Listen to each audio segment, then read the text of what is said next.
Omni-Hypnosis Training Center has long been known as the leader in hypnosis certification training. They offer the most complete and organized course in hypnosis available anywhere. And this extensive course includes lecture, demonstration, experimentation, audio-visual aids, hands-on practice, plus extensive question and answer sessions. And this extensive training session is from September 29th through October 5th at Energy Development at 215 South Mountainland Drive, Orem, Utah. Now, for a limited time, you can achieve certification and save $100 in the process.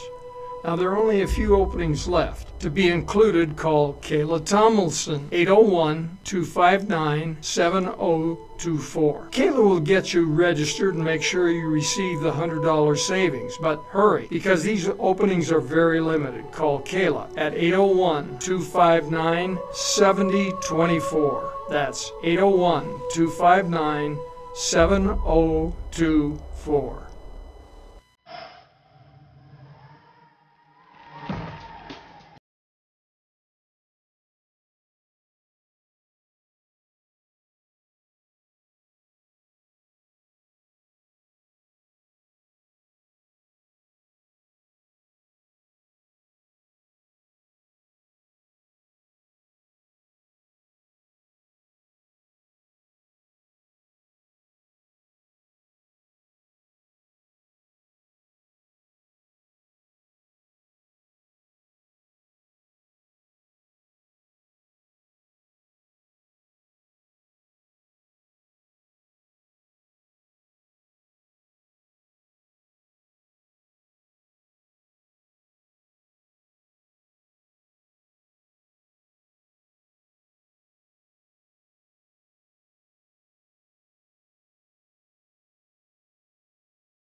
Welcome to Drive Time Live, the Mills Crenshaw Show on talkradio1.us. We have a big challenge ahead of us today. And here to help, I have a guest, a candidate. I'm going to allow him to introduce himself and his candidacy, and you will understand very quickly the impact and the importance. My name's Greg Duerden. I'm the candidate for Lieutenant Governor for the Independent American Party, Lieutenant Governor of the state of Utah. My running mate is Del Shanzi. You may remember him from back in the 90s, Super Del. He was promoting his awesome computers. He sold that company, and he's running for governor, and I'm on the ticket with him.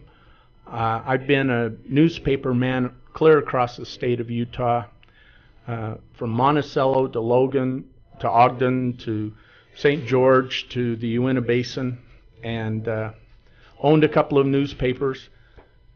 But right now we're facing a lot of challenges from many avenues in the state, one of which is our public education. I call the current people in power redcoats, one because they're GOP, and one because they've been lying to the teachers, to the parents, and most egregiously to the students for decades, saying education is their top priority. And you don't stay 51st in a nation of 50 states on per pupil amount spent on per pupil education if it's your top priority. That's just a bold-faced lie. So that's one area I want to talk about a little bit. And we will. Okay. But first and foremost, let's talk about the upcoming event. All right.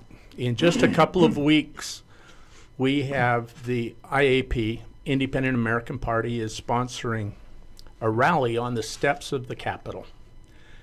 And it is both a fundraiser for our presidential candidate, Rocky Giordani, and is in response to President Obama's statement that all conservatives care about is being close to their guns and their Bible. And we're here to say hell yes. So we're having a Guns and Bible rally on the steps of the state capitol at 4 p.m. on Friday, October 14th. And then the next day, we're going to invite everybody to come out to the Southtown Expo Center. That's Saturday the 15th at high noon, and we want to introduce you to several presidential candidates.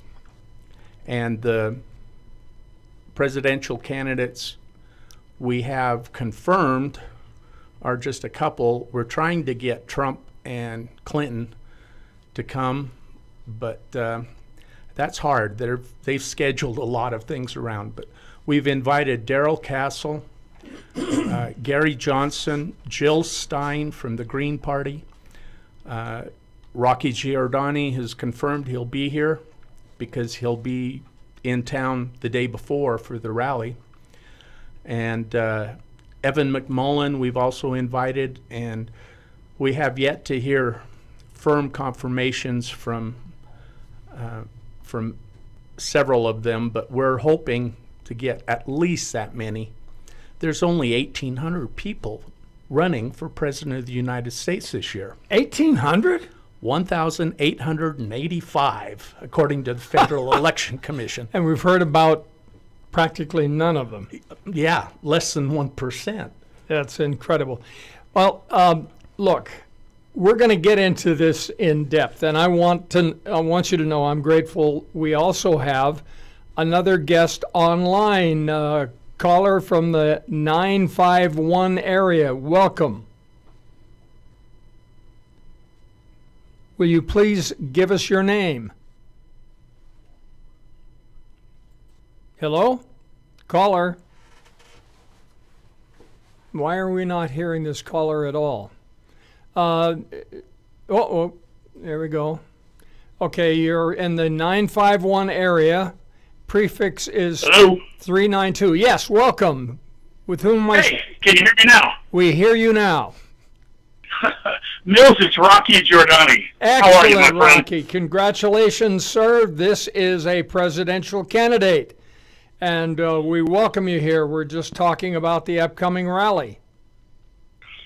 Yeah, hey, listen, I have been doing my best to spread the word in California now. Because it's on a Friday, it may be hard for me to get people from California to get up there. They really have to miss a day's work, you know. But from what I understand, there are people coming from a lot of the surrounding states. This is absolutely the most important Second Amendment rally of this election cycle, no doubt. In lieu of both of the presidential candidates having spoken of being in favor, supporting stricter background checks, and indeed that is some form of gun control. You know, in lieu of that, this is absolutely a must-have rally, as Mr. Jordan was so aptly speaking. Our president has made Christian Americans famous for two things.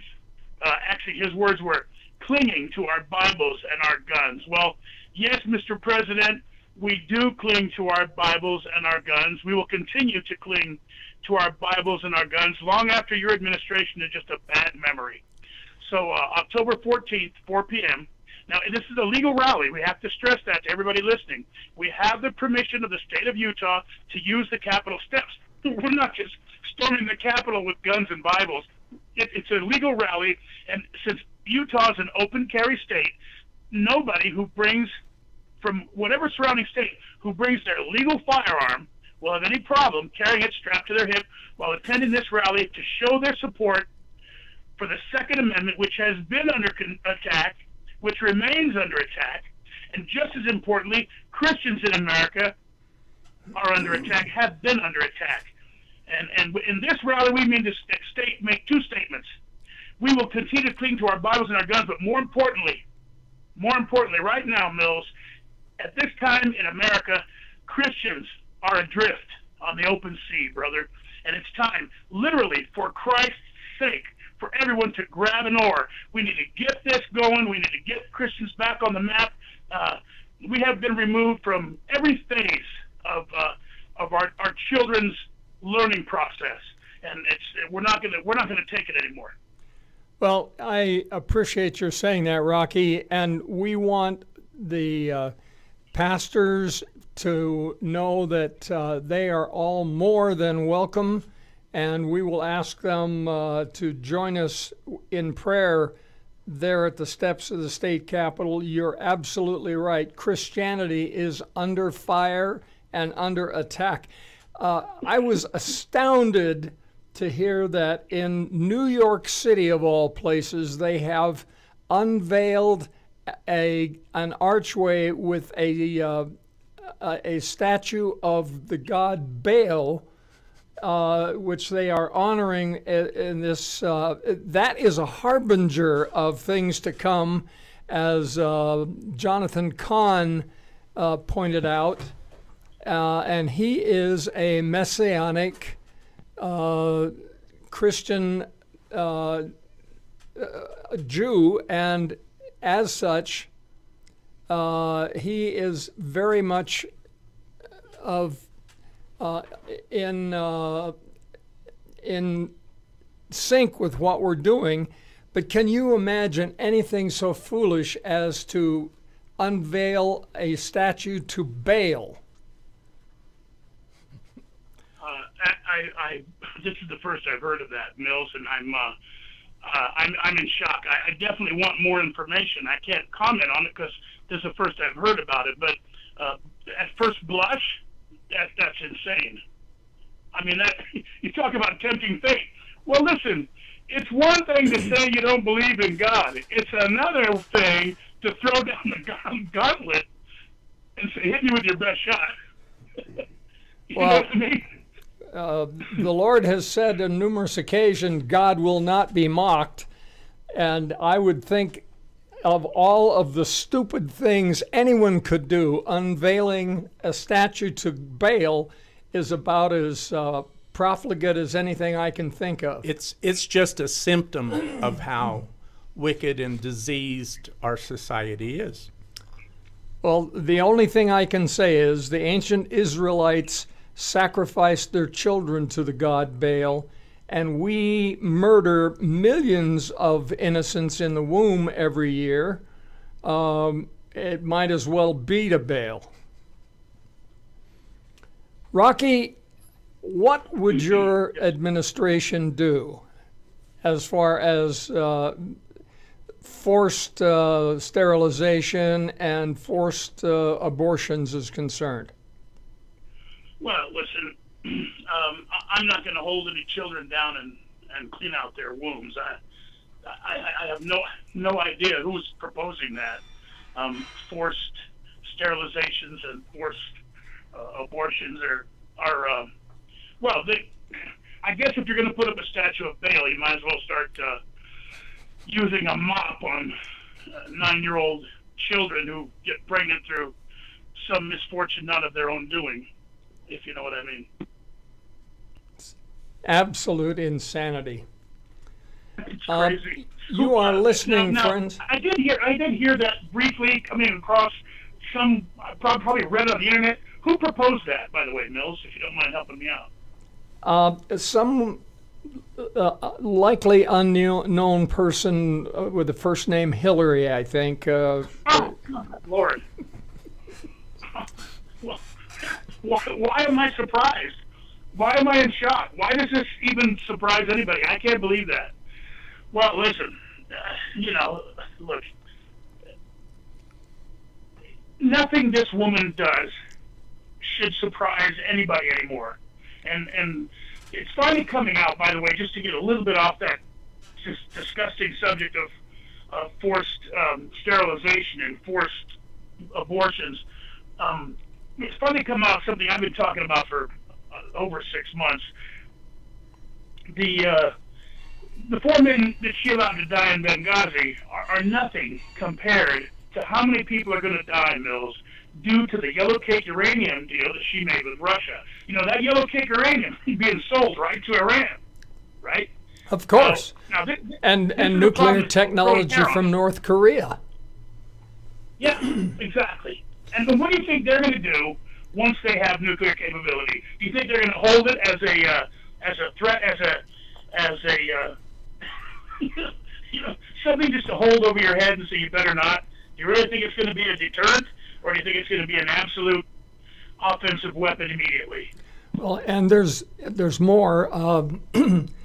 Within a couple of days, Barack Obama intends to turn the internet over to the United Nations, and we all know that the United Nations is largely controlled by Soviet interests, and who knows if they get absolute control over the internet, whether they will even allow this radio station to continue.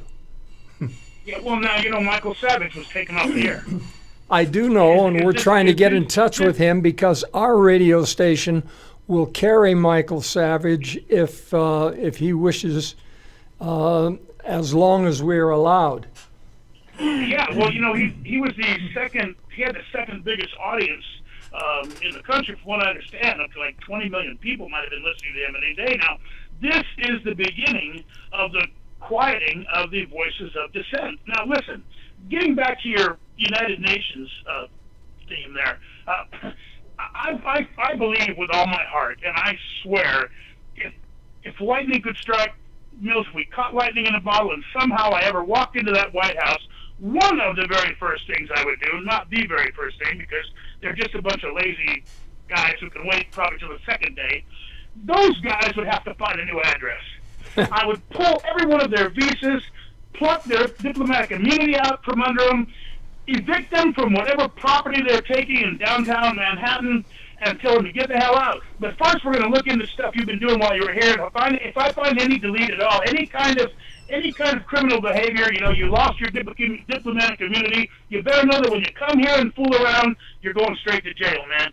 Those guys need to find a new address. The United Nations has become so much less than, or I guess more than, irrelevant. Well, to begin with, there are millions of dollars in what we're doing here.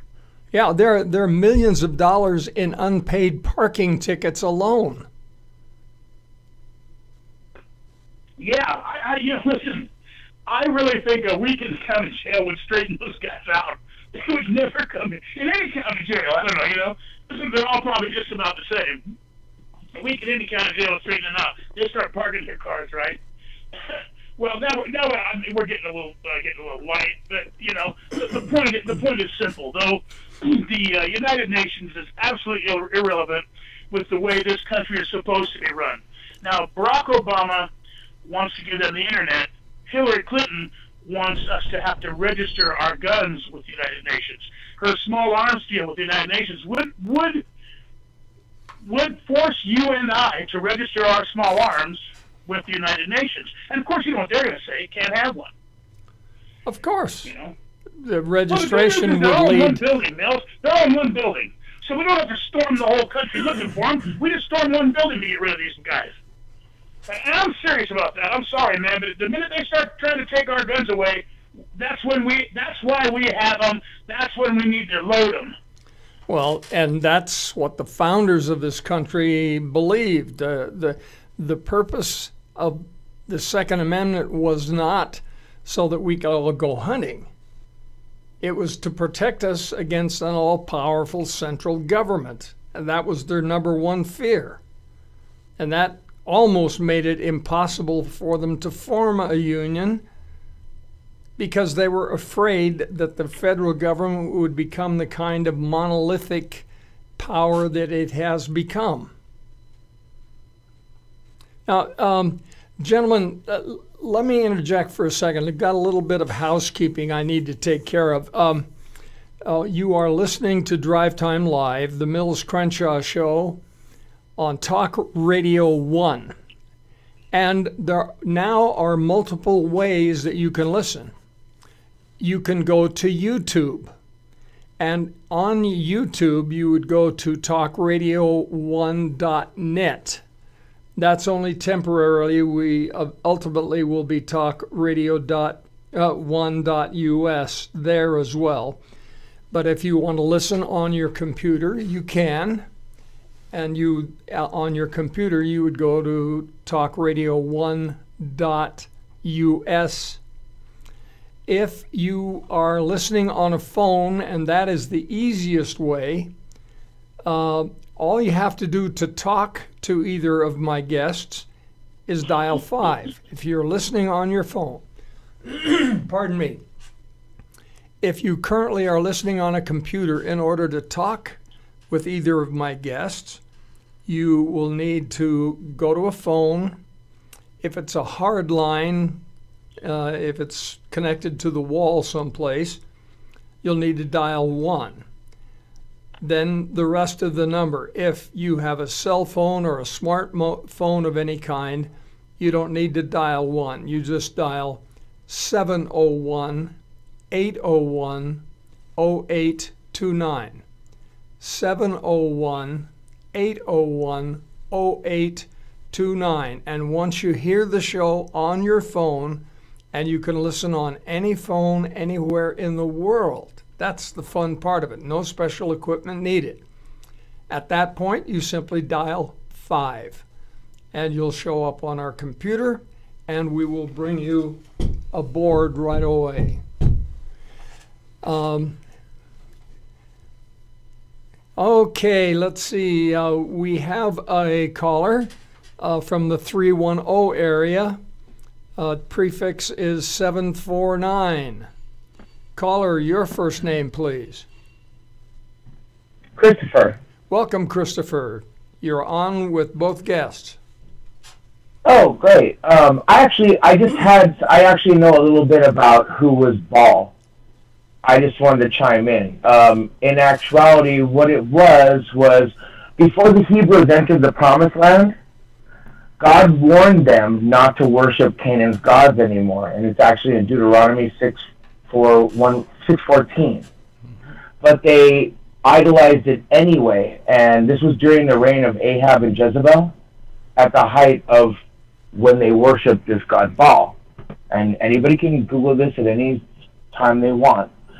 And this was a point when God confronted idolatry and proved to the Hebrews that he was the Almighty God. So just to chime in to let you know what that's all about. Perfect. Absolutely correct. But yes, it happened at Mount Carmel. You can read it in Deuteronomy 6:14, Kings 17:1, and Kings 18:29. And this was actually a confrontation between the Hebrews trying to enter the Promised Land and God teaching them that he was the Almighty God and Baal was an idol. Yeah. Yes, he was a false idol god. But what happened to Israel as a result of their disobedience? They roamed for, 45 years? This is off the top of my head, I'm guessing, but they roamed around waiting to get into the Promised Land because they never got it right. And these were the things they did wrong. They did a few things wrong. I mean, I can't get into it so much. I mean, I would have to read you so much scripture, but anybody that understands this part of biblical history, and it's history, this is what's in the Bible. These are they built a statue to a pagan god in New York City. That's the point. Yes. Exactly. We have done exactly what Israel did, and that false god is a harbinger.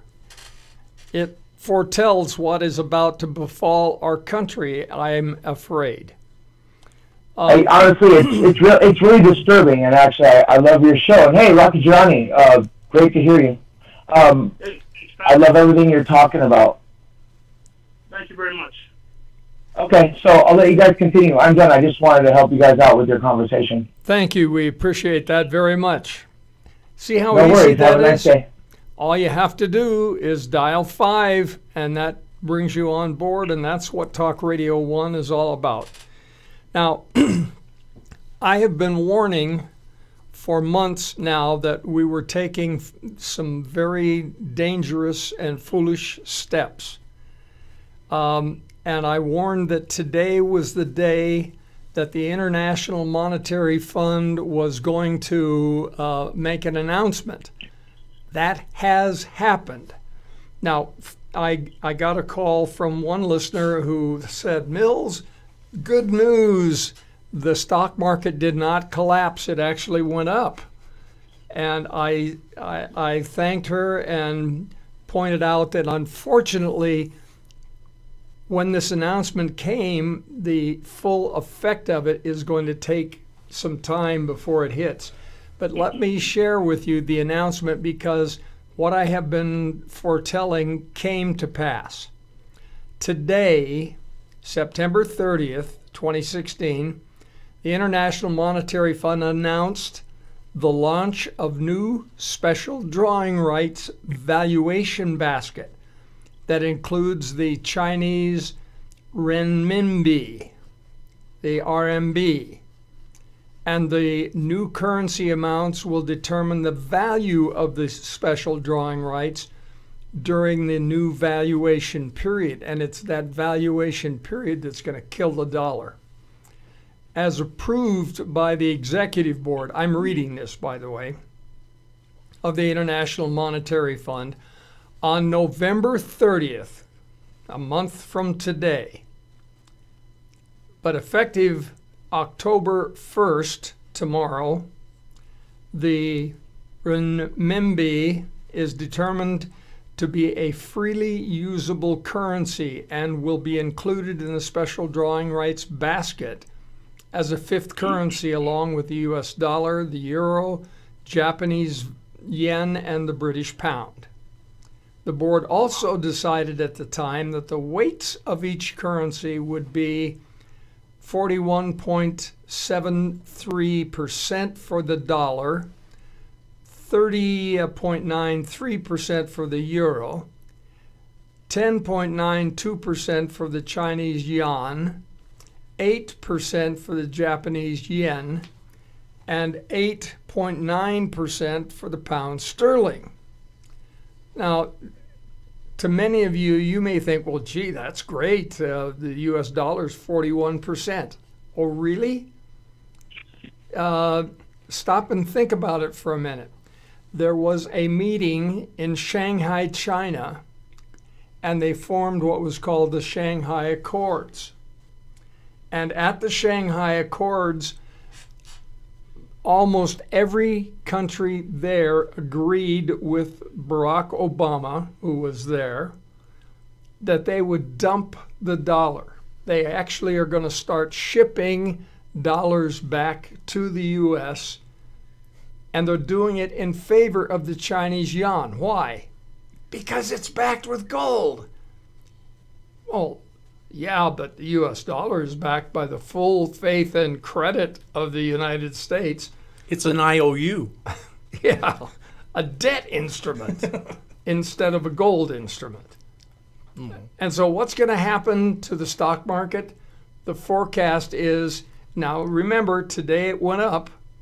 So that's good news for those of you who are trying to get out from under. There's still a tiny bit of time. But I'm just guessing that over the weekend things are going to fall apart. Just an educated guess. Mills, I spoke to you about this a couple weeks ago on one of your shows. The last thing I said when I was speaking of how China, which used to be the biggest buyer of American U.S. Treasury bonds and now the biggest seller, I spoke of how they've been opening regional branches that distribute their own currency. The last thing I said in that short discussion was the end will come once they unpeg the dollar from the yuan. Now, if I understood you correctly, that is a shadow of what's happening, correct? Exactly. Okay, it's over then. It's over. It's over, boss. And to me, it is no coincidence that they're doing this while Barack Obama is still in office. Mm-hmm. And I don't think, nobody else would be crazy enough to do this, Rocky. Nobody. Right. Right. Well, man, more and more, this election may become totally irrelevant. This is a really bad sign. I don't know if people who heard what you just said are grasping the gravity of what you just said. If they're unpegging the dollar from the yuan, if we're going to go in the tank, the dollar's going to go so far in the tank, we will reach that $24 trillion debt. We will blow past our ceiling. We'll blow past that $24 trillion debt limit that will cause us to go bankrupt. I'm gonna have to research that. When I get off the phone, I'm gonna spend the rest of my day trying to figure out what's been going on there. So we'll get back to that in a future conversation. I definitely want more information. Yeah, either that or we're going to have to start teaching our children Mandarin right now. Oh, wait a minute. Public schools already are. Yeah. I grew up and part of my life in Oakland, California, and I had a neighbor down the street by the name of George Tong, and George tried to teach me some Chinese. I can still remember Yat Yi Song Si and Look Up, what's up, and a few naughty words that. But Chinese is a tough language.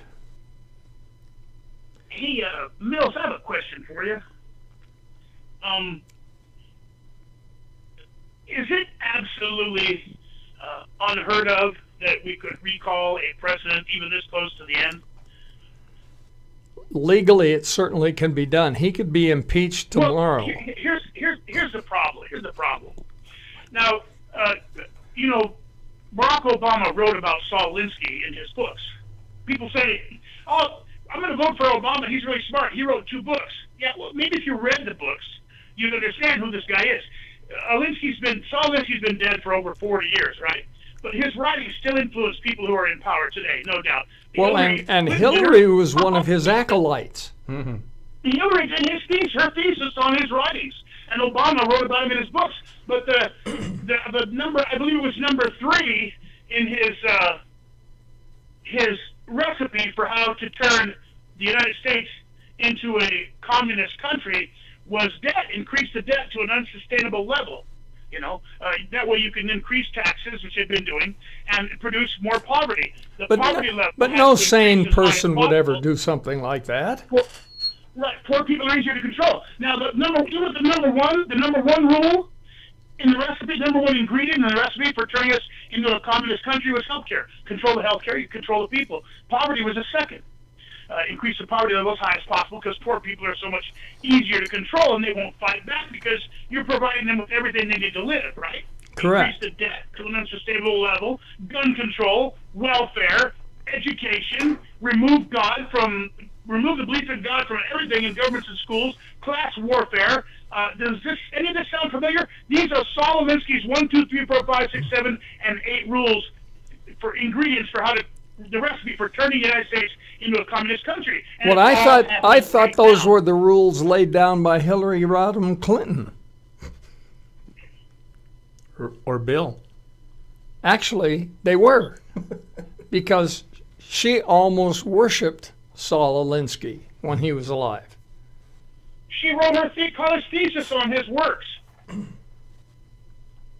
mean, he was the man to her, how these people, the problem is you can't force people to take a civics test before you allow them to vote. And literally, that's the whole problem right there. If you could force people to take a civics test, then once they study a little bit, they'd understand how ridiculous it is to keep hanging with the same mistake just because it took you so long to make it. Keep making it over and over, keep doubling down on it. This whole liberal fiasco has taken us over the edge, and Hillary's the leader now. She's Barack Obama in a pantsuit. And she's no more attractive than he. Oh, yeah, well, I'm not going to go there. Of course not. You're a presidential candidate. I can say that. And I'm a married man. I don't. And by the way, just since you did mention it, I have to complain that I don't think it's appropriate to discuss a woman's looks ever. Now, you want to talk about me? That's okay. I was born ugly and I remain ugly, and I have no problem with it. But let's keep that the looks comments to the men, if you don't mind. Hey, look, if you're a leader on a football team, we celebrate the big uglies, don't we? That's right. Yeah, that's right. That's right, buddy. I want to be the big ugly that everybody celebrates. Well, the big uglies get the job done. What an aspiration. All right, let's get back to the gun control thing. All right? Yeah. Because that was kind of basically the theme of the thing today, right? Gun control is it's not about controlling guns, it's about controlling the population. If you remove the ability of the population to defend themselves from the government, you can create a police state. Once you create a police state, you're in control. Now they have our health care, we're in debt that we can't pay off, then take away our guns. Now, while we're on the subject of taking away guns, it's not going to happen. I have rifles and pistols, 50,000 rounds for each pistol, 10,000 rounds for each rifle. So I don't know how they're going to take my guns, but I'm pretty sure they're going to need more guys once they show up. So, but that's the whole thing. You have to allow this rally above all else is to put our government on blast. We are not going to allow them to mess with our Second Amendment rights. It's not going to happen. You have to let your government know that you're not going to let them take your guns away. And if we can get enough people out there on the steps in Salt Lake City saying that, forget about Trump and Clinton for 5 minutes. Now I will get around to them once we get it going. I'm sure we'll get around to a little bit of campaigning or anti-campaigning, whatever it turns out to be. But this rally is really about our Second Amendment rights. We need people to show up with their guns and their Bibles and let the government know we are not going to let them take away our weapons, our guns. Now, they're not taking our Second Amendment right away. In that regard, Rocky, I want everybody to know that this has already been presented to the authorities at the state capitol. They understand that everybody is being invited to bring their Bibles and their guns, and they're fine. They have no complaints. Because they understand, Utah's an open carry state, they understand that a huge crowd of armed Christian Americans is nothing to be afraid of. It's nothing to fear. It's a good thing, I'm sure that there won't be any looting going on within 2 blocks of that state capitol. And anybody who tries to start trouble is out of their gourd. Well, I talked with... That's another thing. Listen, look, I've said before, my personal feeling about gun permits is that's what happens when the government takes your right away and then sells it back to you. They take your rights away and sell them back to you in form of a permit. I shouldn't need a permit to carry my gun, but they say, now this is where Donald Trump and I disagree. He's in favor of stronger background checks. Look, if everybody has a gun, there are going to be crazies with guns. Agreed? Okay. But the crazy won't be able to walk to school where there's nobody else with a gun and kill 30 or 40 people before somebody takes him down. In reality, there will be deaths. They're going to pull their guns, but they might get off one shot before somebody drops them. You understand? They may, every crazy guy may take out one other person, but pretty soon, there will be no more crazy people standing. I understand Barack Obama said, that's like the Old West. Well, you know what? Maybe it sounds a little bit like the Old West. But right now, today, the government cannot protect me, Mills. The government can't protect me from terrorists walking our streets, killing people, man. Only we can do that. We do that by buying a gun, loading the damn thing, and carrying it.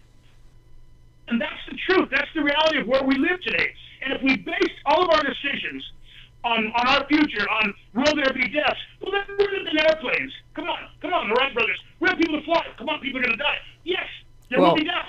But airplanes are going to be great for economy. Wait, automobiles, horses, carriages, people are going to die. Of course there will be deaths. But we can't have cars. If you bother to look up the FBI statistics online, you will find out that more people are actually killed by hands and feet than by any weapon.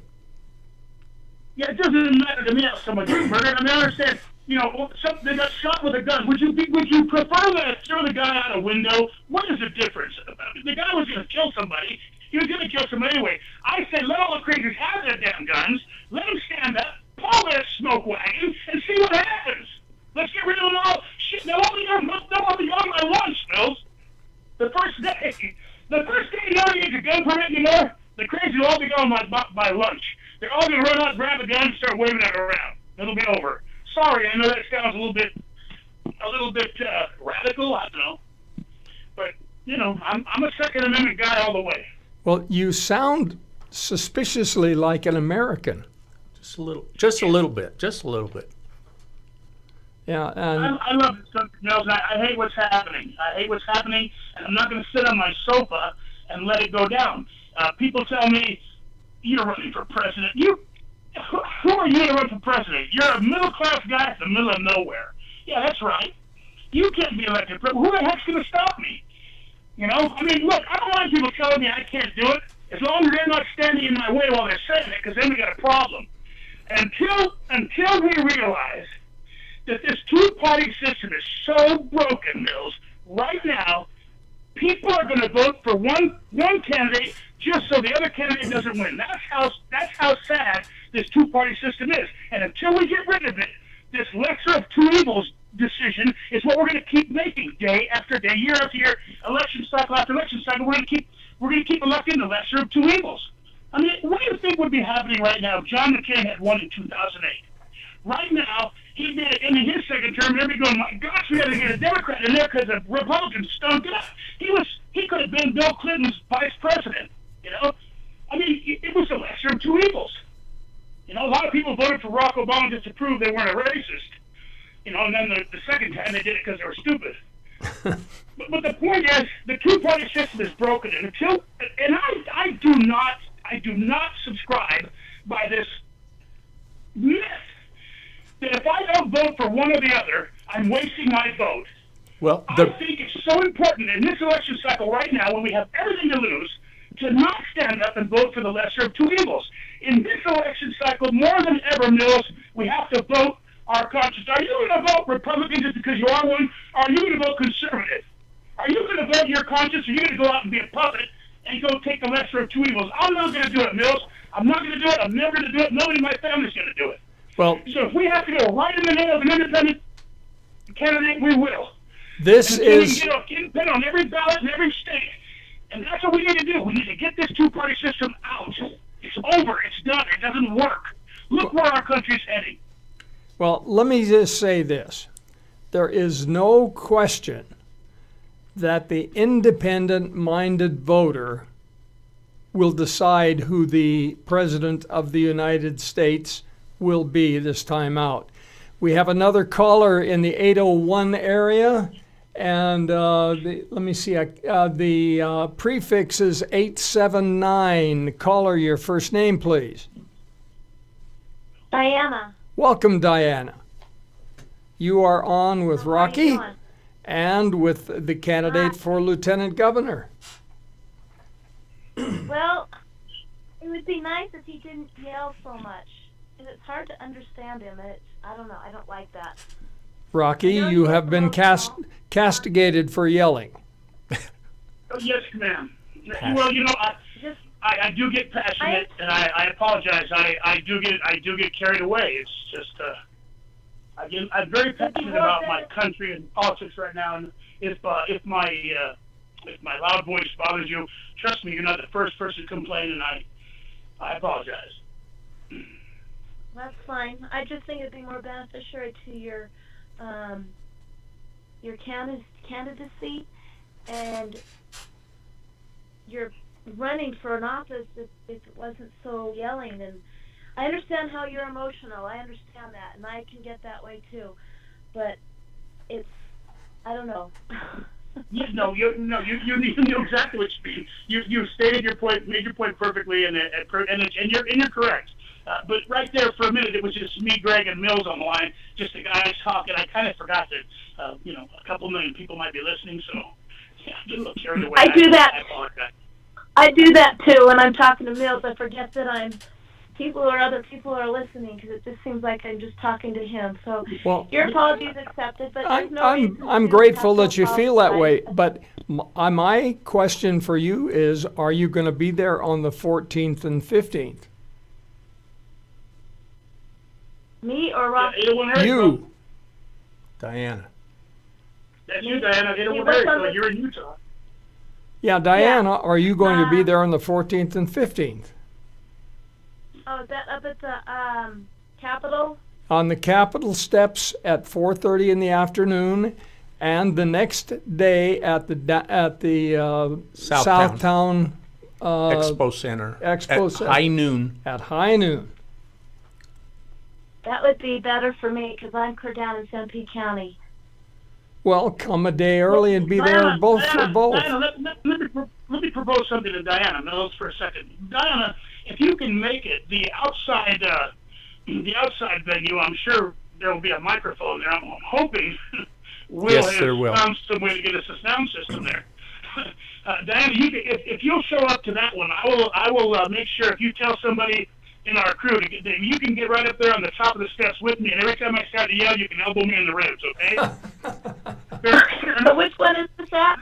Is this on the 13th? That's on Friday at 4 p.m. at the Capitol State steps. The 14th. Oh, okay. That may be a full-time job, Diana. You're right up there to talk with us. Oh, so I'll have a full-time job. Yeah, 4 o'clock is up for some people. I'll be a volunteer full-time job. How's that? All right. Excellent. We'll see you there. I want you to come up and say hi to me, please. I will. Well, I've already met you, Mills. Well, I'm looking forward to seeing you again. Remember I'm the plant. Remember long ago I was the plant. Somebody called in and thought I was your plant. Oh, yes. What time is it on Friday, the 14th? 4:30. 4 o'clock, I'm told. 4:30? Okay. 4 p.m. 4 p.m. 4 o'clock. Okay, and Rocky, I'm just supposed to tell one of your crew my name and that I'm supposed to you tell be on the set.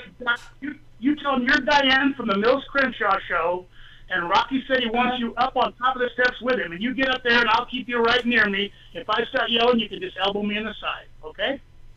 Okay, that sounds like fun. All right. Excellent. We appreciate the call, Diane. Thank you. All right. Thank you. Bye. Again, friends, those of you listening on your phone, all you have to do to call in is dial 5. And if you're on your computer, we're grateful, but we want you to pick up a phone and dial 701-801-0829. And when you hear the show on your phone, dial 5 to join the conversation, and we will welcome those calls. Yeah. And Mills, like Rocky was saying, a lot of voters are out there looking for the lesser of two evils, but they don't realize that the lesser of two evils is still evil. They have to vote their conscience and get educated as to who is a righteous choice, not an evil choice. There's a problem with that. Most people who you suggest they vote their conscience, they don't possess one. Well, if they spend some time on their knees, the good Lord can give them one. True. That is true. And this time out of the box, more than any other time in history, there is a severe need for prayer. Amen. And look, there is no if, and, or but about it. The conservative-minded voter, the independent-minded voter, will decide who's going to be president this time. I believe that firmly. And even if after prayer, if you feel that you should be voting for one of the two major candidates, okay, that's fine, but at least we're going to give you an opportunity to hear from all of the candidates. And that's why what the Independent American Party is doing is so critical this juncture, because the mainstream media have effectively silenced any other voices. And it's amazing how many people are actually running. 1,885 individuals have signed up with the Federal Elections Commission to run for President of the United States. And we will have several, but it's going to be the first time. It'll actually be historic, Mills, because it'll be the first time we're going to try to get Trump and Clinton on stage with the third-party candidates, Jill Stein from the Green Party, Gary Johnson, Darrell Castle, Rocky Giordani, Evan McMullen, several of these, quote, third-party candidates that are actually more viable than, at least to me, more viable than the two major party candidates. We have another caller from the 801 area, prefix 995. Caller, your first name? Caller, your first name, please. David is here. Yeah. Your first name? David. Speak a little loudly, please. First name is David. Getting through? Yeah. Yes, gotcha. Okay, my question is for Mr. Durden. The church in Utah is a powerful voice. I like what the church has done, the LDS church has done, working with the legislature and others to try to arrive at some compromises on tricky issues such as gay rights and things.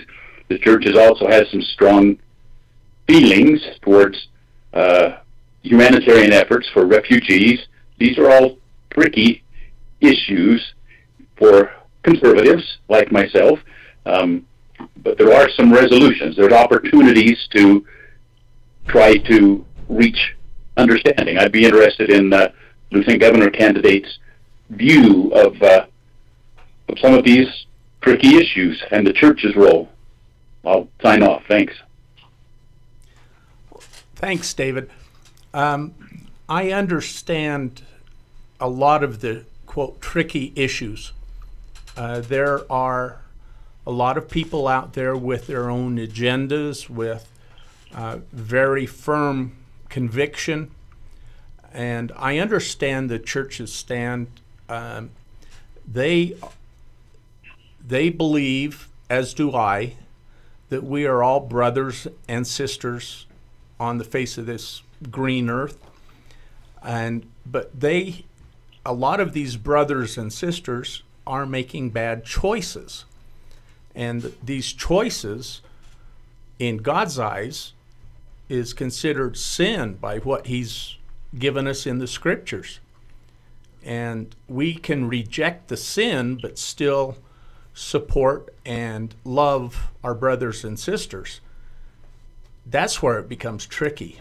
The philosophy of it, a lot of people say, well, you have to tolerate these individuals and accept them. As individuals, I can. I don't have to accept what they do. And that's where tolerance is a two-way street. They have to be tolerant of opposing views, just as we need to be tolerant of opposing views to our values. I'm glad you said that, because this applies to both you and Rocky, in my personal opinion. I do not understand why an infinitesimal minority, less than 1% of the total population, are allowed to turn upside down an entire population. I didn't think that that's what equality meant. Equality doesn't mean equality of outcome. Equality doesn't mean equality of acceptance. Equality of opportunity, yes, I agree with. But equality of acceptance, not necessarily.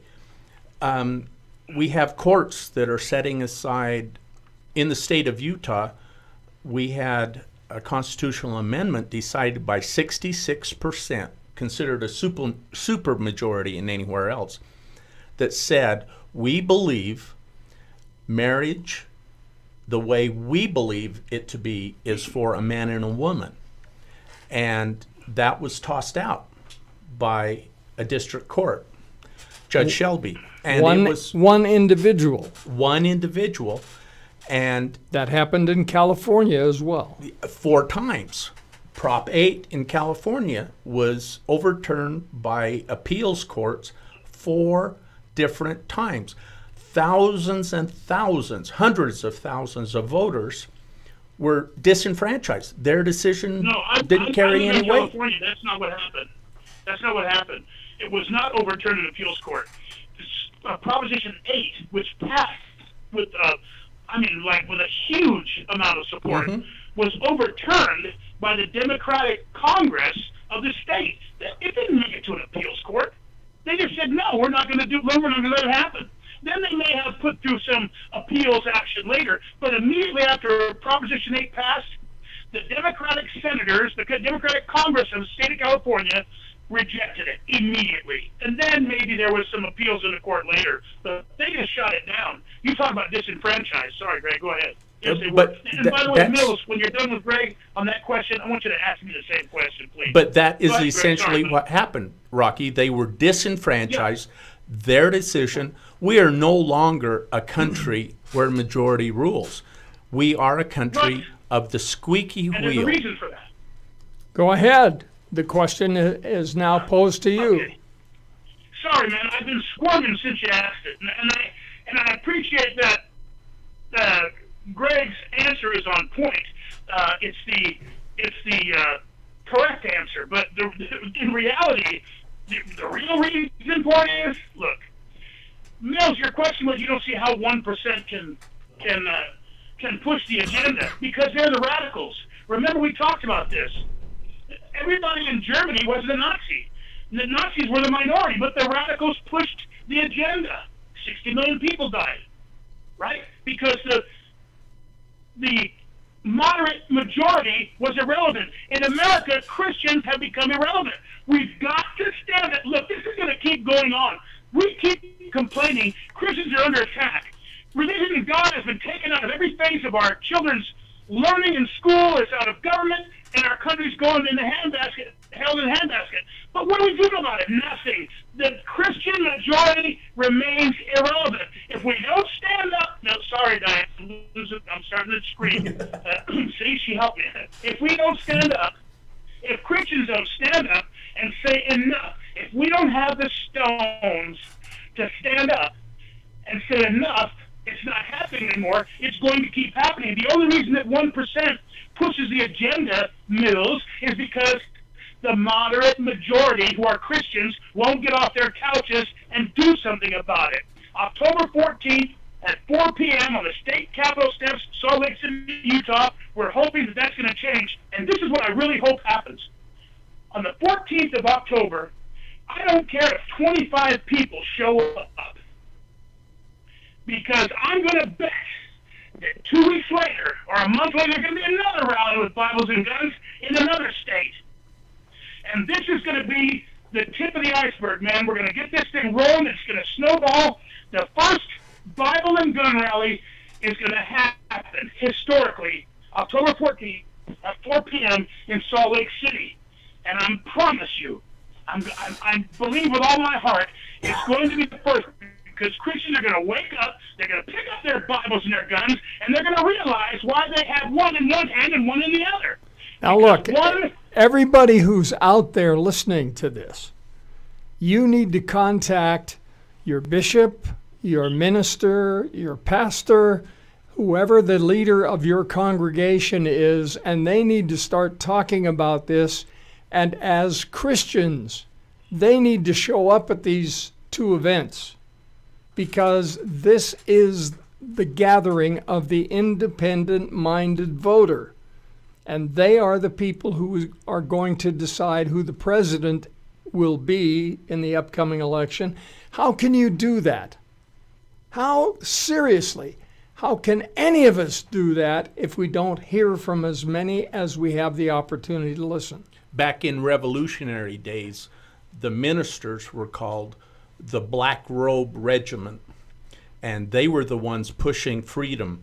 They were the ones talking about it from the pulpit. If we can get the ministers, the clergy, the lay ministers talking about gun rights and the Second Amendment and what they should do for voting, we need to reactivate this Black Robe Regiment. Absolutely. And it's time we set aside differences. Yes. I don't care if the man or woman standing next to me are Baptist or Seventh-day Adventist or Catholics. Go ahead. No, preach on, Mills. You are right on point. Go for it, buddy. Go for it. Well, I appreciate that, but to me, this is basic, fundamental humanity. The one thing that we have in common is a belief in our Lord and Savior, Jesus Christ. Period. And as such, we owe an obligation to each other, and that is to help preserve freedom. And right now, we are on the ragged edge of losing it all. People do not understand what happened today. Ms. Christine Lagarde, who is the managing director of the International Monetary Fund today, was so proud of announcing the expansion of special drawing rights to include the renminbi. But once again, the board has already assigned values. The dollar is worth just a little over half. it's 0.58252. The euro is 0.38671. The Chinese yuan is worth 1.0174. The Japanese yen is worth 11.900. And the pound sterling is only worth 0.085946. They clump all those together to come up with the value of the new currency. That's not equality. What's up with this? No. I'm No. talking tongue-in-cheek here. No, but it's very obvious. You see, an accord was reached in Shanghai, and our supposed president was there, and they all agreed that they would dump the dollar. Let me go back to our caller. Caller in the 801 area, prefix. You just dropped him, or he's on. There we go. 995. Caller, your first name was? What? Yes. Hello? Yes. Hi. Actually, I called in earlier, but I just had one thing to say because the discussion is great. But the whole myth, I'll just tell you my story. I'm a regular guy. I work a blue-collar job. My wife, she works 50 hours a week. I have a wife and I have 3 girls. My girls go to school, they get straight A's, and they go and they do work at the church across the street, and they make things, they spend their spare time making things for people that don't have stuff, as arts and crafts. We go to church on Sunday. I do own a gun, but you know what? I very rarely even touch it. I bought the gun because my wife and my young girls are home alone because I go to work at 11:30 at night. And in some months out of the year, I'm gone for 15 hours, and they're here all by themselves. And I have to buy bullets so my wife can learn to use the gun safely. Because God forbid somebody should try to hurt my family. We don't own a gun because we're bad people. We don't want to use a gun. But on the same side of the coin, my family is all I have, and I work very hard, and so does my wife, and they're alone all night long. So, yeah, I go to church, I own a Bible, and I own a gun, but I do all these things for the right reason. And I take offense when I hear people say, they just want to hold on to their Bibles and their guns. Yeah, I do, but that's the reason why I own the Bible and the gun. And I live in Nevada. Okay, what you should be doing when you get off this phone is start thinking about how you can organize a rally, a Bible and gun rally in Nevada. And you don't have to chew at that fine, brother. You don't have to make that many excuses for why you own a gun. You don't lock your door at night because you hate your neighbors. You lock your door at night because you love your family. That's why we need clean borders, for the same reason. And you don't need to make excuses for why you own that gun. And you damn right you better teach your wife how to use it, because if you're not home, she's going to be the last line of defense between whoever comes in your home and your children. And that's all I care about. Hey, right. good on Thank you. Everybody should care about. You are God-given right. You don't have to chew at that you are fine. a There's primary you don't need to example make of the independent-minded voter that we're trying to reach out to. right. Awesome. Well, great conversation, fellas. I appreciate it. You guys have a good day. Thank you very much. Caller in the 951 392 prefix. Your turn. Go ahead, caller. Mills, Yes. that might be my line. You looking at my line? Oh, are you on 951? Yeah, 951-392. Okay, I mean, there may be then more, the caller is 310-7. Okay. That guy just clicked off. That was the same guy from before, he said. Okay. And the other one is David. David, are you still there? Yes, but I thought I ticked off. Sorry. No. Any further comment? Nope. It's been good conversation. Thank you. Still listening. Thanks. I appreciate it. You continue to listen. We'll go on to other callers, but we want you to continue listening. Thank you. Really quickly, Mills, before we take another caller, I want to speak on my party compatriot there, Greg Jordan's candidacy for lieutenant governor. Listen, Utah is an oasis, in the middle of a country where guys like Greg aren't going to get much of a fair shake. They really do look at making change in Utah. So anybody with a 801 area code on your telephone, or I can't tell you 435. how important it is to make a change. I mean, a guy like Greg Dworden really would. You've heard him talk. You've been listening to him talk all day. This is one of the guys. If we keep going, lesser of two evils on a national level, we get Trump or Clinton, and that doesn't work for me. It's the same thing in Utah. You're going to have to look at an independent if you want to make change in Utah. And I'm telling you, they're doing some great stuff. The Independent American Party, guys like Greg Dworden, what they're doing in Utah is amazing. And I just hope and pray that he gets a fair shake and that people will really, really consider when they go in there and hit that lever, man. Drop one for Greg Dworden, Yeah. Lieutenant Governor. He's the man over there. Well, I owe him thanks because he was here on the day I ended up in the hospital with a stroke. And Right. when a talk show host can't put two words together, that's scary. Well, I have been given the gift of gab from my dad and mom, but I had plenty of material, so we could do that. But I appreciate that endorsement, Rocky. That was great. And there are a lot of. That's from my heart, brother. Hey, I hear you. I hear you, and back at you. Anything I can do, man. I'm just a phone call away, buddy. You let me know anything I can do. I'm in. All right. But there are a lot of things here locally we need to change. One of the things we really need to change, our current administration has a public integrity grade of D- with 7 Fs. And I'm sorry, if I was to take a D- report card home with 7 Fs, I couldn't sit down for a week. My dad would have turned my backside into chop suey. But as a state, our public integrity is what we put forth. We are such a well-managed state physically, at least that's what they say. We won't talk about what the unfunded liabilities are in this state. But our current governor in 2012 and 2015 ended up with a D grade in 2012 and a D- in 2015. And one of the Fs that he got was for executive accountability. And who is the chief executive of our state?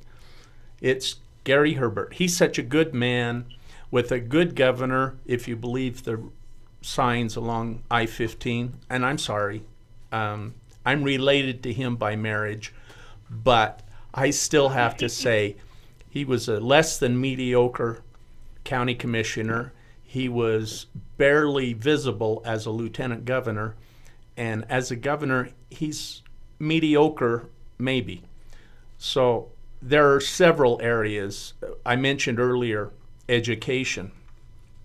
The plan we have for education is a multi-phase plan. But first of all, we want to make all K through 12 public education teachers, certified teachers, not the permanent temporary substitutes, but the certified teachers, we want to make all of them exempt from state income tax collection in their teachers' payroll within our first year.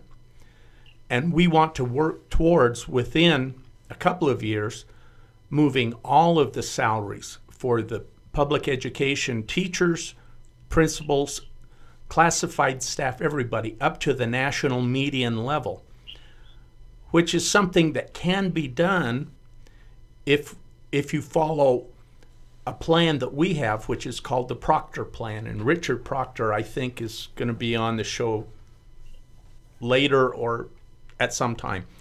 But Richard Proctor's running for state treasurer, and he has a plan through use of citizens banks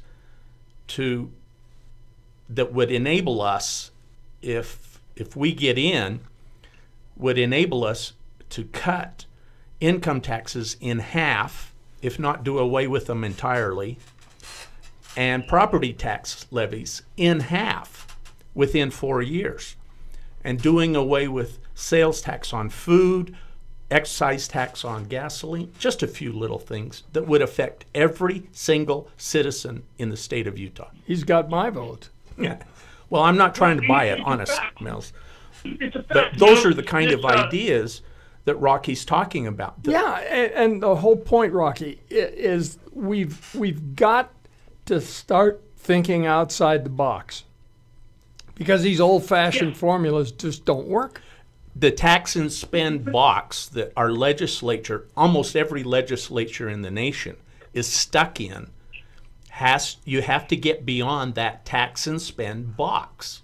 Well, there have been commissions nationally, for example, put together to see how we could streamline government, and not a single one of the recommendations that those commissions came up with have ever been implemented. That's madness. Of course not. Every administration, Republican or Democrat, they're opposite sides of the same corrupt coin. They are all about increasing government power, government spending, government taxation, folks. They're picking your pocket every single day for this program, that program, everything. George Washington said it best. Government is like fire. It is a dangerous servant and a fearful master. And he also said that deeds and not words should be how you judge a man. Exactly so.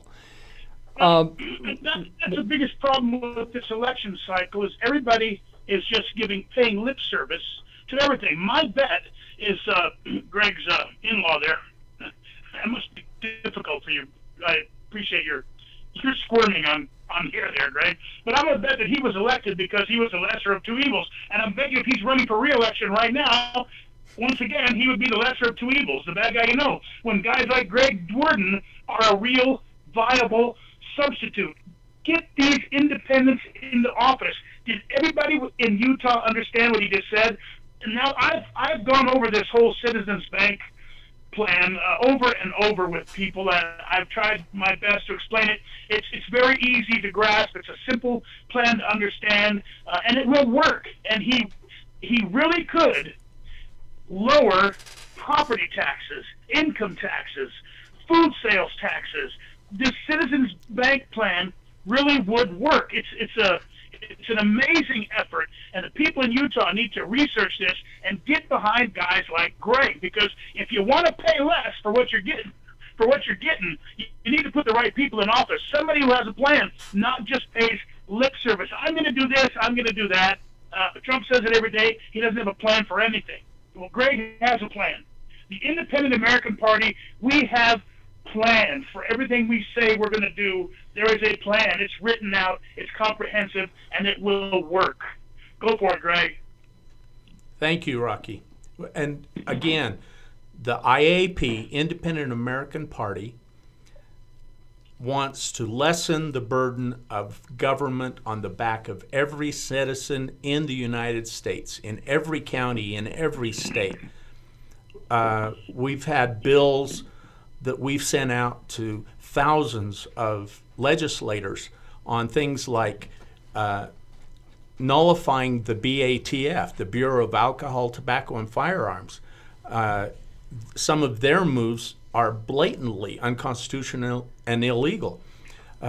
Doing away with things like, like Judge Shelby's decision. It would have only taken one bill passed by the Utah legislature to nullify Judge Shelby's decision, but I'm sorry, they didn't have the cojones to do it. They can't stand eye to eye with the feds and say, not in my state you don't. We have different values. We have what we know is right.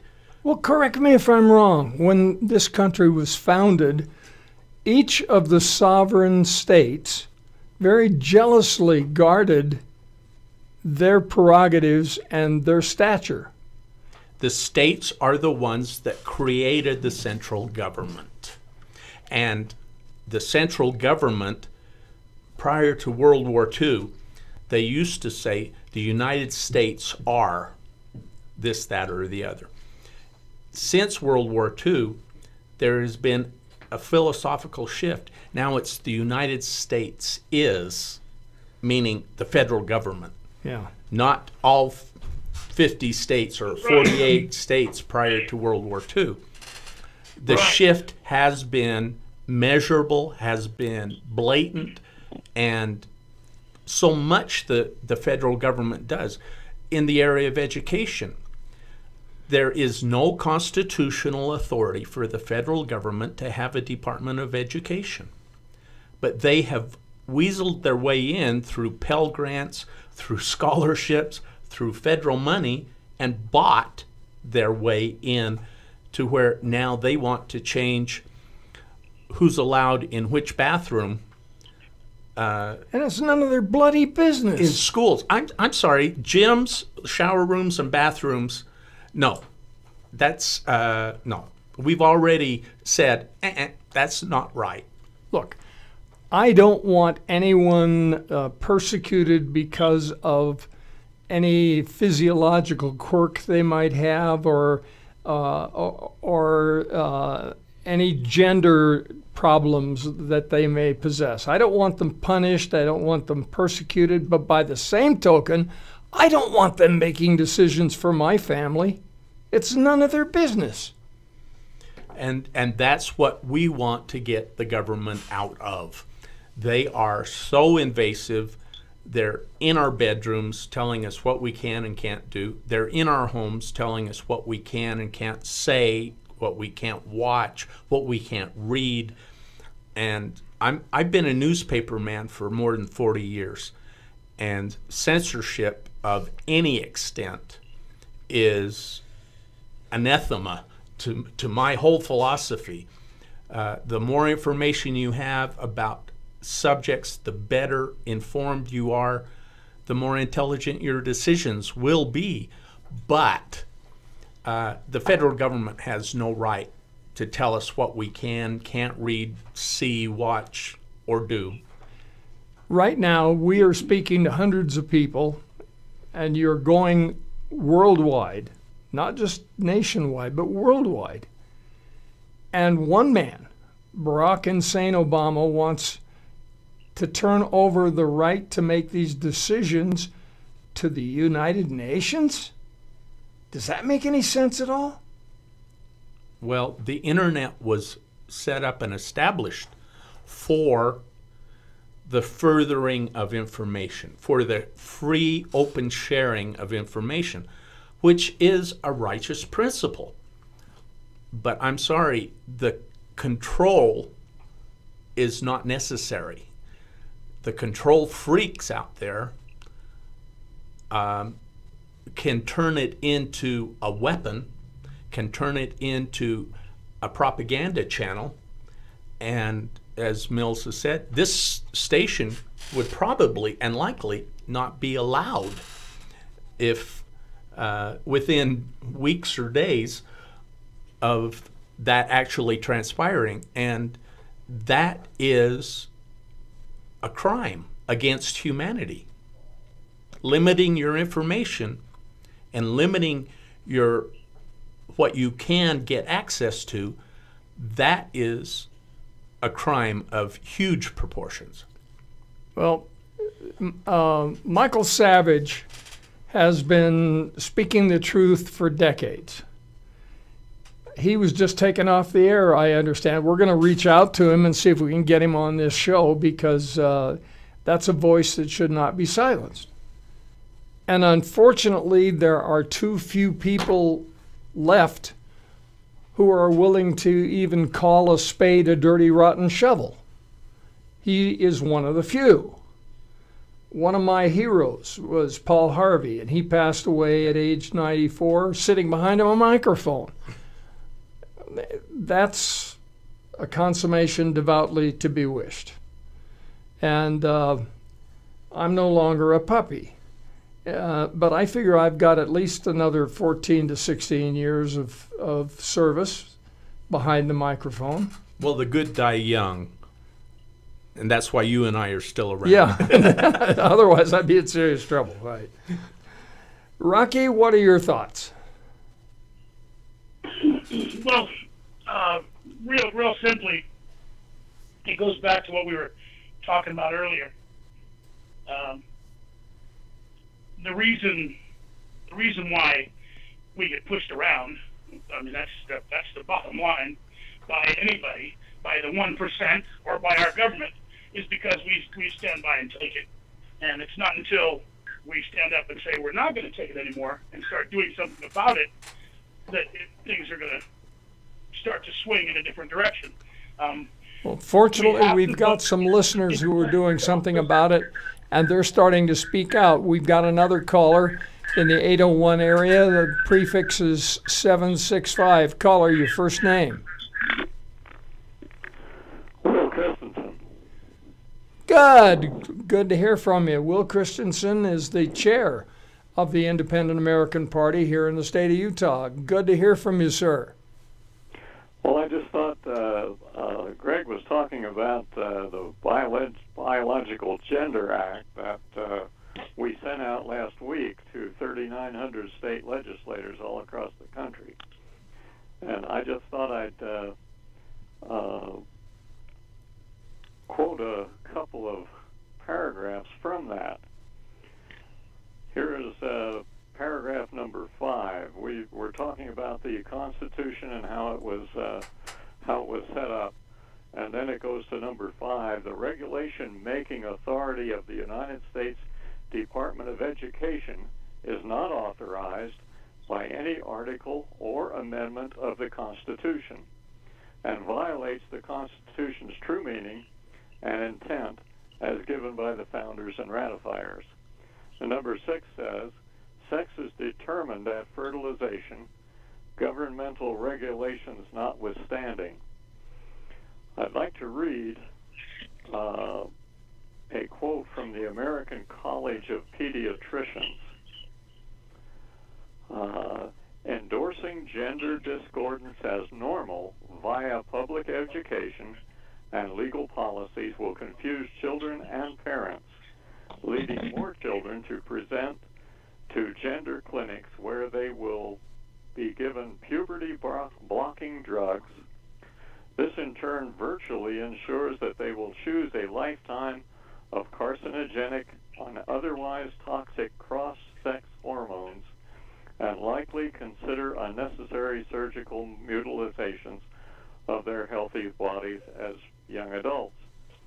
And the last, conditioning children into believing that a lifetime of chemical and surgical impersonation of the opposite sex is normal and healthful is child abuse. This is according to the American College of Pediatricians. And so we sent out this bill. This is a sample bill, and in our cover letter that goes to the legislators, we say, this is a sample, adapt it to the needs of your state. Section 2, based on the findings in Section 1 of this chapter, all regulations imposed by the United States Department of Education concerning transgender education or procedures are void in this state. And that's, so we are taking the power back from the federal government and giving it back to the states. Well, we're not giving it. They are accepting it and getting us back from the federal government, who has really usurped it. So I just thought that might be interesting since we talked about that. I think it's not only interesting, it's critical. Where the heck did we ever come up with the idea that the federal government would end up telling the states what to do about anything? I think, let's see, what was it, that decision back about 1803, 1806, Marshall versus, I forget, anyway, I had a leading constitutional decisions course from George Washington University about 1957, and my memory is not as good as it used to be. But history's changed since 1957, Will. What's changed? Yeah, there's revisionist history out there now, so it's all changed. Well, in that regard, I think one of the most prescient individuals of our day was a man by the name of George Santana. He is one of the most misquoted individuals out there, but he said very presciently, those who cannot remember history are condemned to repeat it. And unfortunately, as you say, history has changed. It has been revised and revised again, and our children not only don't learn history, they can't remember it. And so they're going to repeat it. We're caught in that very dangerous loop. Well, I have a problem because I'm a trained historian, and I'm about the same age as Will and Mills, and I remember from personal experience a lot of that history, not clear back into the founding of our country, of course, although I am almost that old. Will probably remembers George Washington personally, but I'm teasing Will. But a lot of that history, my children were learning, my grandchildren are learning, and they come to me and tell me, well, we learned this today, Grandpa. What are you learning? That never happened that way. And that's where parents need to be really involved with their children's education. I've got friends who are homeschoolers, and they say, well, this is the only way we can teach what this nation was established on Christian principles and with Christian ideas. It wasn't a separation of church and state. They just didn't want one church to be in charge of everything, a state church. And of course, in the United States, we have only a couple of hundred different kinds of Christian churches anyway. So there's no chance of that ever happening. Well, every time I hear that phrase, separation of church and state, I always ask people, where in the Constitution does that occur? Yeah, and don't talk to George Washington about it, because he had miracles plainly, evidently, blatantly given to him. The way he escaped from New York, the way he crossed over to Trenton, New Jersey, and took care of the Hessian soldiers at out of Valley Forge. I mean, there were many, many, many miracles, and he attributed it to the hand of providence. All of the founding fathers, from Benjamin Franklin to John Adams, all of them believed in a higher power and knew that higher power was directing them, guiding them to do what they were doing. This nation was established by God, by the Lord. No question. Will, you weren't with us earlier when we shared with the audience this despicable event that has occurred in New York. They have unveiled a triumphal arch on which is emblazoned a statue of the god Baal. Of all of the insanity. A country that the Lord founded for his children, they have thrown this direct insult at deity by unveiling a triumphal arch to Baal. You talk about a harbinger. Well, when did that happen, Mill? It just did, within the last couple of days. Heavenly days. Yeah, pretty dumb. Well, it's definitely a symptom of our society, the way we're going. And I also got a notice a couple of days ago that today, the 30th, that the International Monetary Fund would announce a new world currency, and that has in fact happened. Today, the International Monetary Fund announced the new special drawing rights, SDR, valuation basket that included the Chinese renminbi. And as such, it was a fulfillment of a promise that was made at the Shanghai Accords, and our illustrious president was there, and all of the nations, with a couple of holdouts, agreed to dump the dollar. And as a result of that, the warning that I got was that you can anticipate a 60% stop or collapse of the market, and that the dollar itself would lose its value. Fortunately, today, the market, really before this announcement, the market actually went up. And but over the weekend, I think you're going to see countries beginning to ship their useless dollars back to the U.S., and the result is going to be a major disaster. And of course, they'll all blame Trump and Rocky for the whole thing. Sure. And this is something we've been talking about for months, right, Mills? It is. The biggest threat to our country isn't global warming. It's the weakening of the dollar.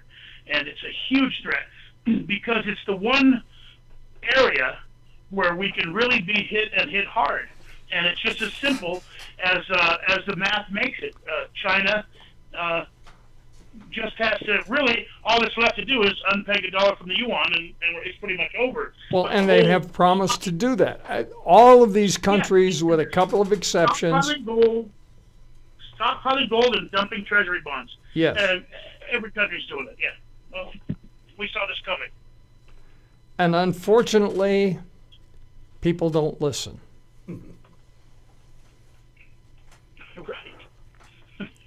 Right. You tell them your dollar's about to go in the tank, and they hear the sky is falling, and they, switch channels. Yeah. Because it's hitting them close to home. There's an old saying, if it's from the pool halls where I grew up, hustling pool when I was a kid. I was on the streets shooting pool, making my own way. And the saying was, you can pull your buddy's coat once. If he's getting into a bad bet, pull his coat once. If he doesn't listen, bet against him. So you can pull their coat once, then now might be the time to just go short on the market, huh? Well, I don't understand why it is that people refuse. Well, I guess I do, because there is a very famous saying, there are none so blind as those who won't see. Will not see. Right. Well, the media keeps massaging this theory that we are everything. It's all good. It's all good, man. Nothing to see here. It's all good. Our economy's better than ever. People are working like crazy, and unemployment rate is down because everybody's on welfare. Yeah, they're working like crazy to try and pay their taxes. Yeah, all is well. You don't have to worry. We're in control. Yeah. Right. Hey, no. When I was a puppy, when I was growing up, the husband worked, the wife stayed home, cooked, cleaned, took care of the kiddies. Now, not only the husband and wife both have to work to pay their taxes, but the kids have to go out and work too. Teenagers, yeah. And they can't find jobs. Yeah, and once they get out of college, they have to move back home anyway because they can't get a job. With the degree, they can't get a job. True. Taxes is another thing. Both of the candidates have a progressive tax plan. Now, just look up progressive. You'll understand what it means. It means progressing towards the left, right? And both candidates have a progressive tax plan. So if people think that they're going to get some relief from their income taxes, they're mistaken, especially those people who are on levels. They don't understand bracket creep, Mills, and I think you should probably dedicate part of an hour of a show describing bracket creep and fiscal drag. If people are listening to you, Mills, you might want to try to wise them up on why they're going to pay more in their income tax with Trump's progressive tax plan or Hillary's.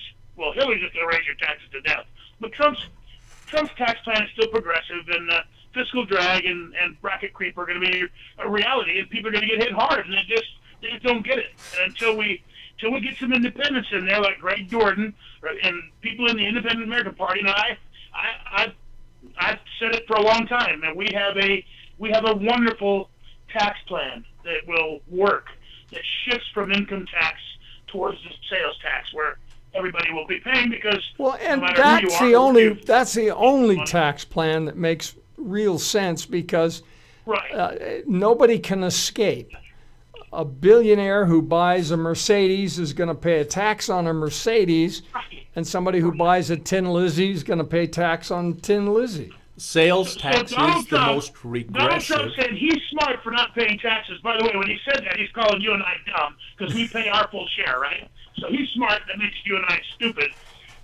He won't be able to not pay any taxes, because even all those loopholes and write-offs he has now will just disappear. They'll evaporate. There will be no loopholes in a flat tax that works its way slowly towards a sales tax. There will be no loopholes. There'll be no write-offs. You go down there and drop down $25 million on a jet, pal. You're going to pay your taxes right there, just like I will, just like you will, just like everybody else. Sounds totally unfair to me. Well, and Trump's tax plan is only going to allow the 1% multi-billionaires to really get off scot-free. And Hillary wants to, quote, tax the rich, but she hasn't defined who the rich are. It's everybody who used to be the middle class that is now the rich poverty level. And up, right. Well, if you own $2.98, you're rich as far as Hillary is concerned. Mills, when Trump says he's going to lower taxes for people making, and he says people making $30,000, people making $50,000, people making $60,000, he puts them in brackets. Now that's where bracket creep happens. Every year there is inflation, and so if you're making $50,000, assuming you're making $30,000 a year, right? And after that year, when the year is up, you get a moderate raise, not a raise, it's just to cover inflation, because milk and bread cost more, gas costs more, everything you pay for costs more. So you're not getting a raise, you're just getting a little bit more in your check to cover the cost of inflation. So you're not getting a raise. But once you go into over $30,000, now you're making $31,000 instead of paying 15%, which would be about $1,500, $1,200. Now you're paying 18%. Now you're paying an extra, $500-600 a year, and it's going to hurt. Bracket. Well, I've never been able to understand. Like a hero, to make up for the fiscal drag that he didn't account for in his progressive tax plan. It doesn't work. It doesn't work. Well, neither of these two candidates have a tax plan that is going to help anybody. It's going to hurt everybody. And all the loopholes are still there. You think Trump's going to take out the loopholes that allow him to pay zero taxes for him and his buddies like Carl Icahn? Are you kidding me? He will preserve those with every ounce of his being. Rocky, how is it that the Lord only wants 10%? That's enough for deity. But the liberals want half or 3/4 of everything you make. Right. Yeah, well, well, listen. God failed in the communism exam. He didn't pass as a communist. So if he was a communist, he would have asked for more. So that proves right there God wasn't a communist, right? He would have asked for 3/4, like Hillary was. Bernie Sanders, he's got the best plan. Bernie Sanders, free ice cream for everybody, forever. Yay! Yeah, it would have to be painful to be so stupid as to vote for a guy like that. I don't know where all those people came out. Sorry, I don't mean to call people stupid, but what they're doing is they're being influenced by their professors who are socialists in school, and they think that democracy and socialism should be mentioned in the same sentence, and I think it's a good thing, and it's not a good thing because it's progressing to the left.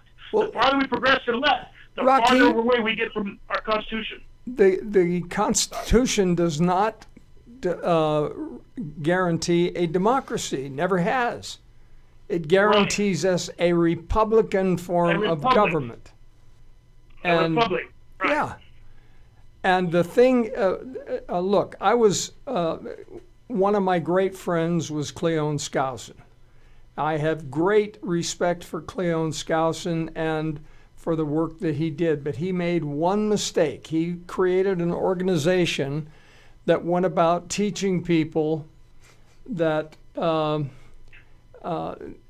that the thing that made us safe was representative government, and that's nonsense.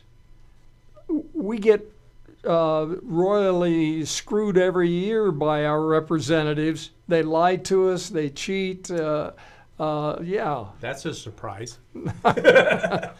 But the thing that made us safe was not the representative, it was the Constitution that kept us safe.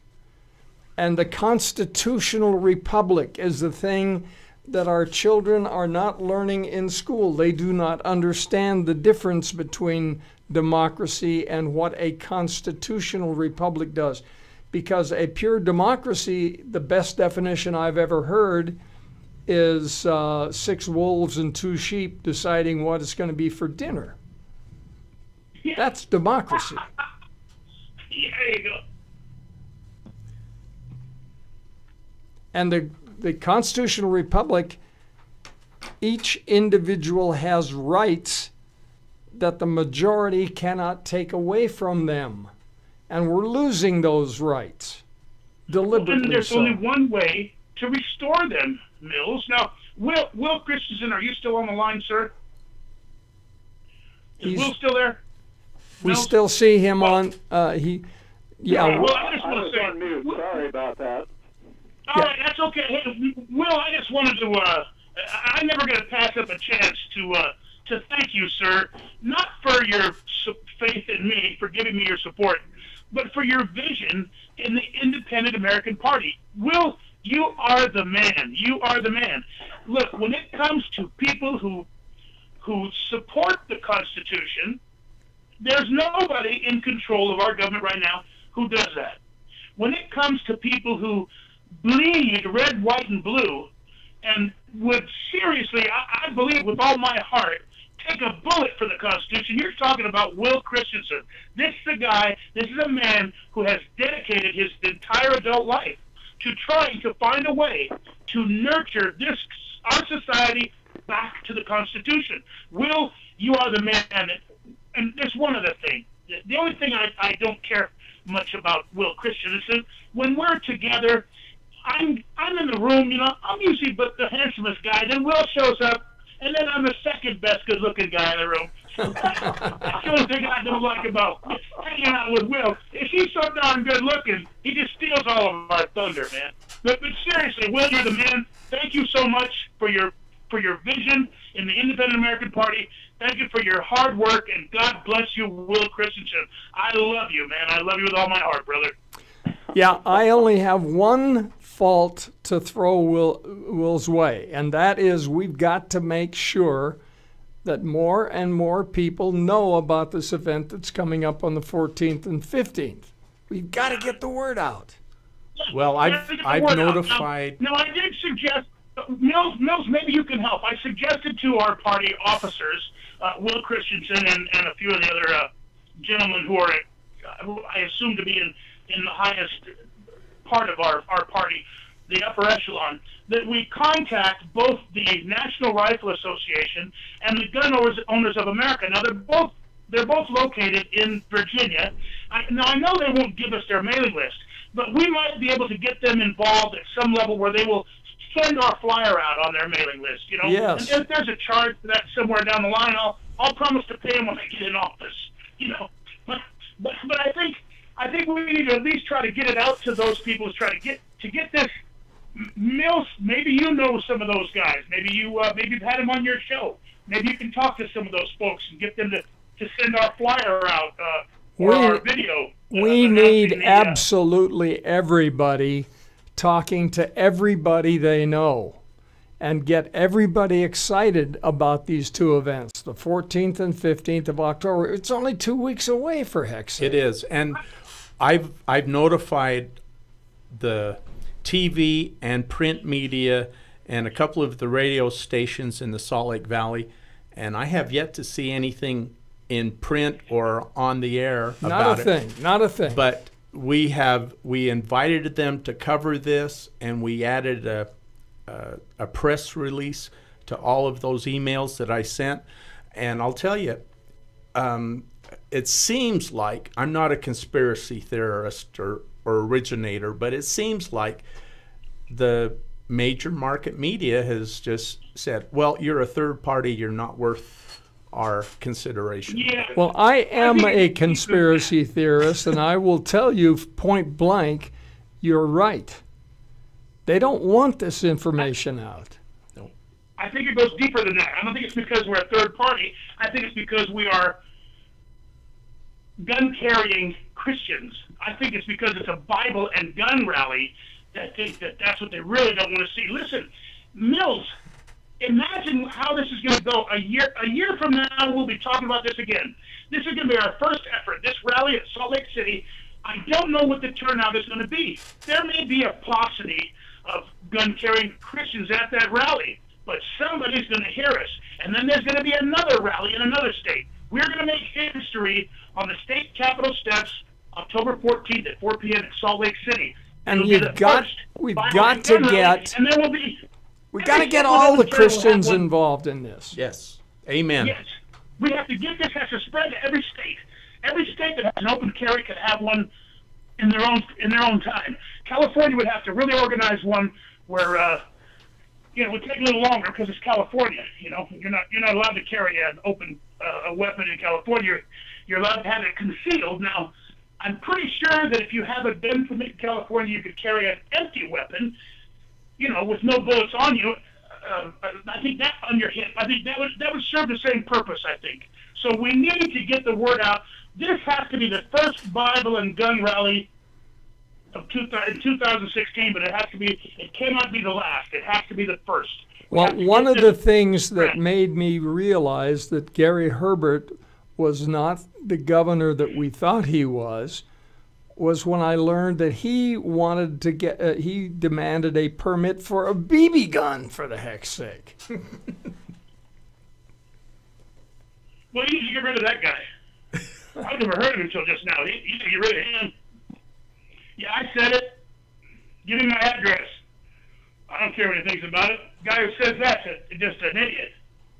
You got to get rid of him. That guy, is he still governor? Unfortunately so. Unfortunately. Well, Del Shanzi has been on the ragged edge of some extreme ideas. But he's a businessman, and he knows the Constitution, and he would make an infinitely better governor. Unfortunately, he is subject to ridicule, which is one of the left's gigantic weapons. And a lot of that is misinformation and lack of information. For example, his, quote, incident with the owl was a video from a disgruntled former employee that was doctored, and Dell got a $1.2 million judgment against the individual. But hey, nobody knows that. No, I've never heard it. All of the allegations against him have maybe not common sense, but have justification from Dell's side that he really needs to get that out to repair his reputation. But hey, I can't blame him. He's afraid of sticking his foot into the meat grinder one more time, the media meat grinder, and it's... Well, you can tell him, for me, that at any time he wishes, I will put him on this show, and we'll give him a chance to square the the realities to people. And he needs to. He needs to. I've invited him a couple of times. Said Mills has a real good audience. They're like-minded. Come on out. It's going to be a warm market Yeah. for his concepts. And but he is much more constitutionally sound than our current redcoats up at the state capitol.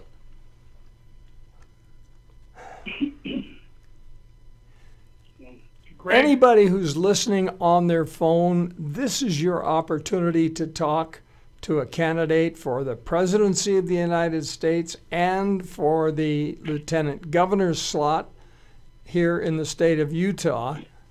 And all you have to do is dial 5. It's just that easy.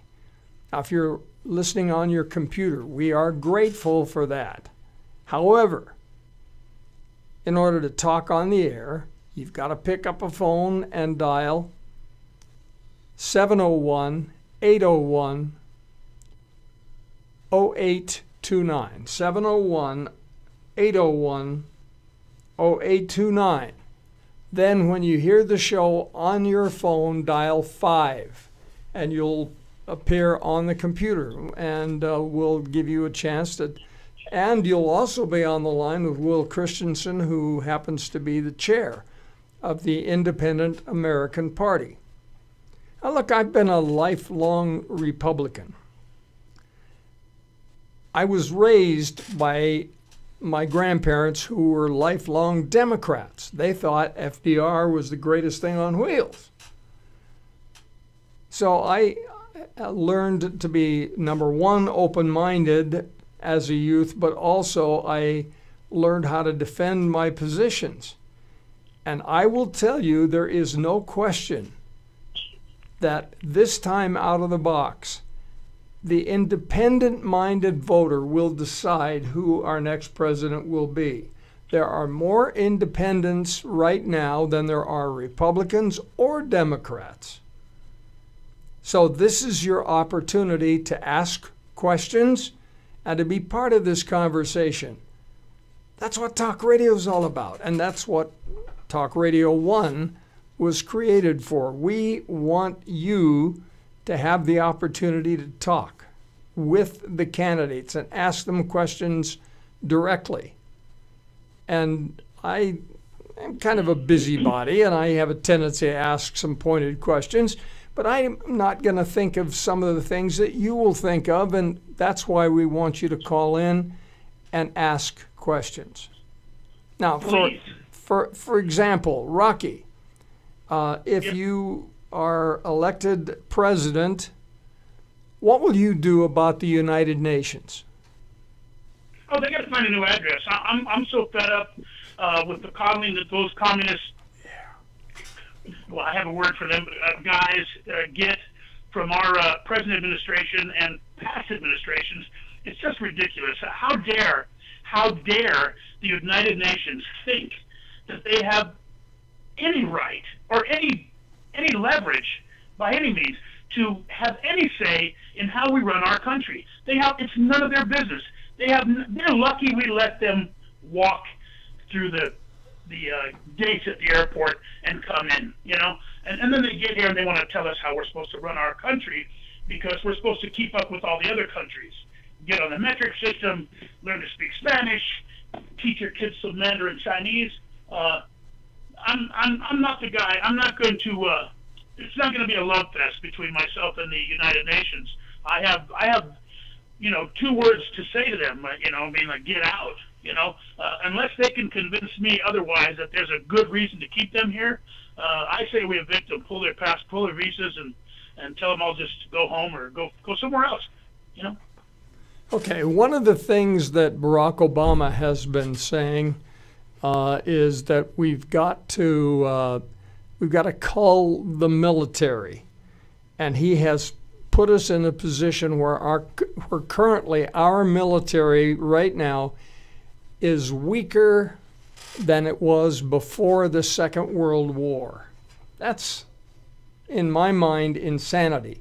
And one of the things that Trump has said that is, at least to me, pleasing is he intends to rebuild our Navy and our Air Force and our military until we are the strongest military force in the world. Not because we want to go after anybody, but so that nobody will screw with us. So my question to you is, what's your position on the military? Well, first of all, let's go back a little bit to where your statement started about our military being weak and our present commander-in-chief insulting Mitt Romney by saying, well, we don't need as big of a Navy because we have things called submarines. Yeah. I mean, this guy, Barack Obama, thinks he can just emasculate our military and then tell us all it's a good thing because we don't need a big military because we're so efficient. And that is a lie. Not a half-truth, not a falsism. That is a lie. Okay? Now, my issue with Donald Trump, he says he's going to rebuild the military. Okay? He says he's going to donate $142 billion to school. The money will follow the kid. It's such a wonderful thing. The money will follow the child. Okay. First of all, Donald Trump hasn't come up with where he's going to get this money from. Now, let's remember, here's a guy who says he didn't go bankrupt, only his businesses did. But that's not really true because Donald Trump was the guy in charge. He's the guy that borrowed more money than his companies could pay back. And I'm afraid he's doing that again. I don't think this guy is going to be a fiscally responsible Republican. I think he's going to be just like George Bush, a big spend Republican, and I think our debt ceiling is going to be raised yet again. And that's my fear with Mr. Trump. He has not come up with a plan. Well, he says we're going to trim our budget. He hasn't come up with a plan. I haven't seen a budget plan that's going to show where he's going to get all this money. Now, of course, the Independent American Party, we have plans for all these things. Now, I'm not campaigning on your show, so I'm not going to, go through the whole entire plan. But we do have to make cuts in other parts of our government so we can find the money to rebuild our military. Now, those cuts are easy to find. I mean, anybody could. Well, Rick Perry knew where to find them. He couldn't remember where they were when he was asked. But there are ways to trim back our budget. First thing we need is a tax limitation balanced budget, which simply means we have to balance our budget, not spend more money than we have or not spend more money than we're bringing in without raising taxes. That's the first thing we have to do. Then once we balance our budget, we find the money to rebuild our military. Now you're going to have to start cutting back on government spending to find that money. Now, once again, I know where to find it, but I'm not campaigning on your show, and the explanation would take too long. I would love to have a little more time to explain all these things. It's absolutely comprehensive, and without question, it would work. I've told you before on your show that once we get there, eventually what we need to do is allocate 4% of the GDP every year goes to our military, period. Nobody can undercut it. Nobody can ever take that money away. It has to be. This is a bill that has to be passed through a conservative Congress. We're going to need legislators to pass a bill that says that 4% of the gross domestic product every year goes towards our military, and that would do it. That's how you keep our military strong. Then, in case a liberal ever gets in office again, they can't castrate, emasculate our military like Obama has done and like Hillary Clinton will do. Now, Trump says, I'm the most militaristic guy you'll ever see. I don't think that's even a word, but then he says, let Russia take care of Syria and we'll deal with Russia after. That's not a militaristic guy. There's nothing about Donald Trump, to me, that says conservative. Everything about Donald Trump, to me, says liberal. Okay? So my first concern is Mr. Trump's plan to rebuild our military. Where the heck's he going to find the money? He hasn't told us that yet. Okay, he keeps coming up with new plans. And the school thing, that $142 billion is going to get eaten up in the bureaucracy of the educational system, just like it always does. I'm sorry, but for decades, white people have been throwing money at the black education problem, and it doesn't work. It doesn't solve a problem. You have to get into the inner city. How in the heck is telling a kid who's already dropped out of school and joined a gang, no, you have school choice. Well, I already chose not to go to school. How is that going to get that kid back into school? Well, it's not. Well, I have a plan to get those kids back in school. Then school choice will make a difference, okay? But your question was about the military. I hope I've answered it. And then I do have a question for Mr. Durden and Mr. Christensen when you're through, Will, on those. Go ahead. Well, listen, something that our candidate for lieutenant governor said was spot on just before you went to commercial about an hour ago, and I said I wanted to take issue with that. The problem we have with our independent candidates is people just, they just don't see the logic in supporting an independent candidate. And we're out here pounding the pavement, guys like Greg and I, trying to show people, the logical side of supporting an independent candidate, that your vote isn't just wasted because you didn't vote for a weak two-party system that's broken.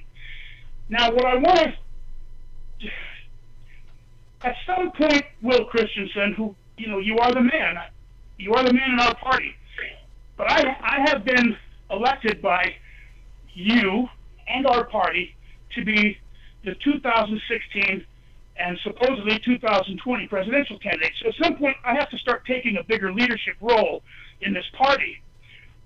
So what I want to say is, some of our party officials themselves don't seem to support the Independent American Party because they're stumping every day on Facebook and all over the internet for Donald Trump.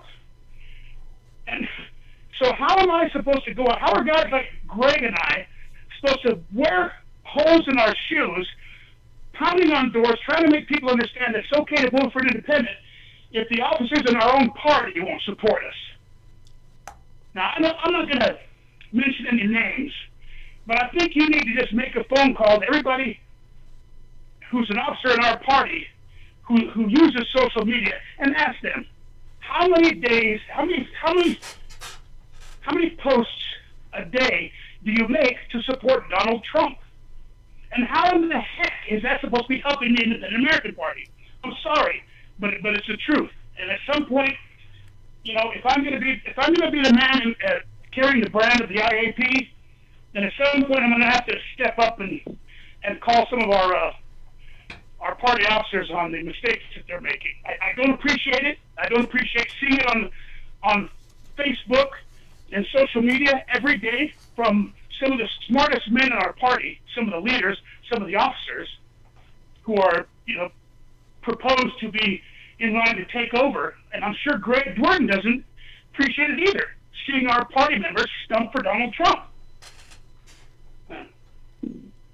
Well, Rocky, this is Will. I have never seen that, but I don't get on Facebook, and so there's. But if you could send me a couple of links, I would be happy to look at it and handle it. Yes, sir. I sure will.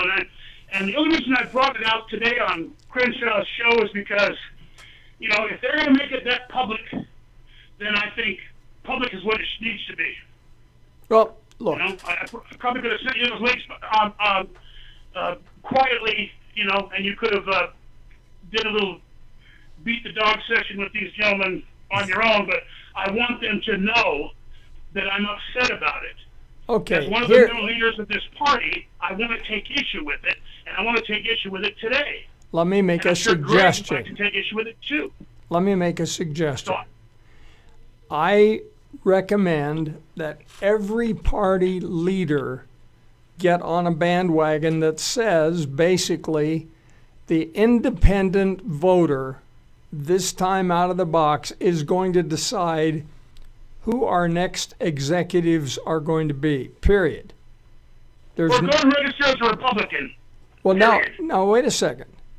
I don't care if it's Republican or Democrat or Independent American Party or Whig or any party you want to name. The fact is, there is no question that the final decision is going to come down to the independent-minded voter.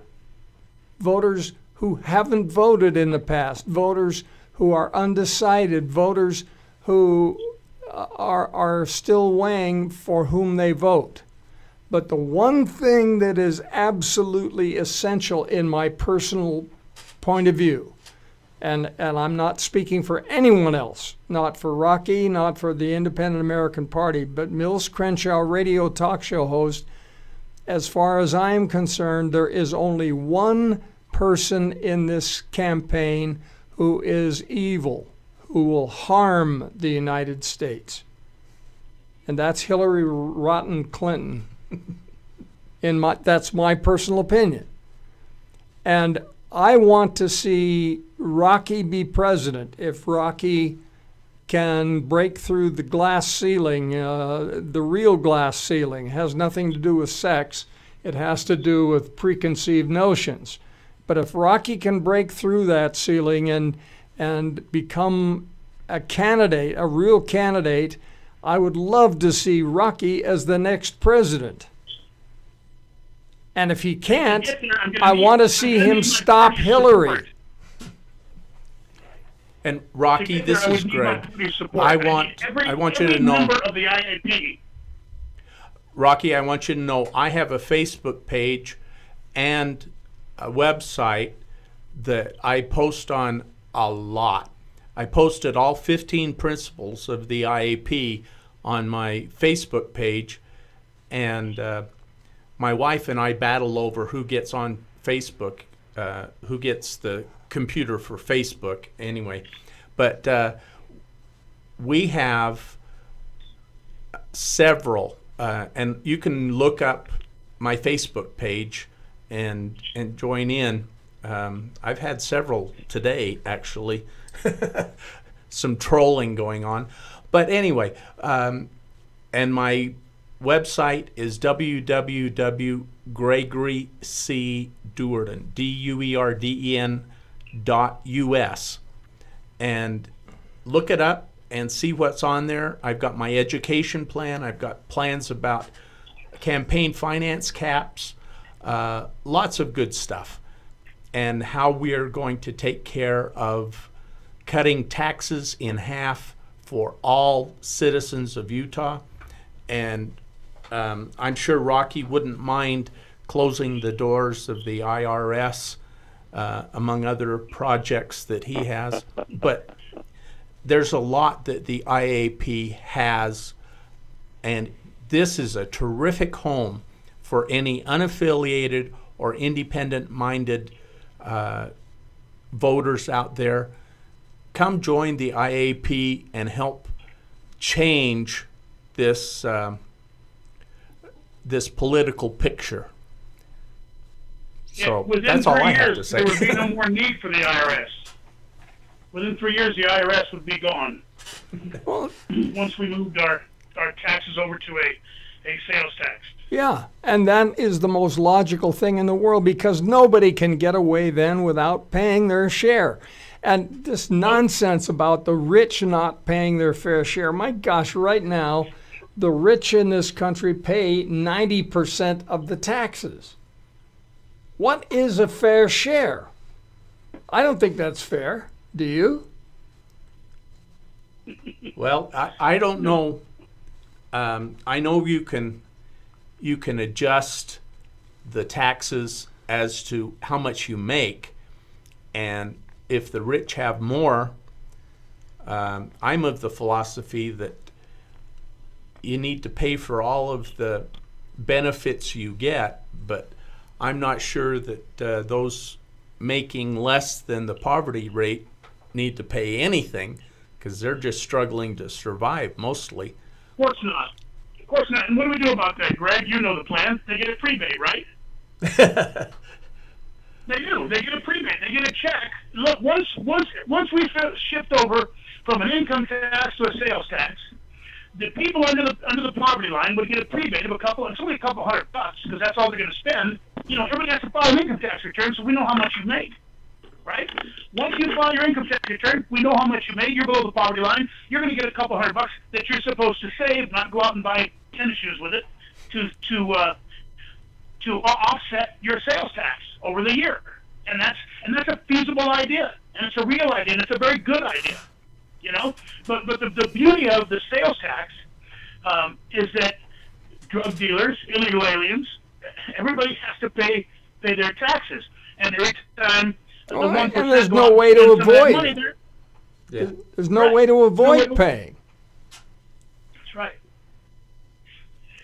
But philosophically, sales tax is the most regressive, because even if the rich pay the same amount of sales tax, it's a larger portion of the low-income people's revenue. Of course it is. So therefore, it's more regressive to the poverty level people.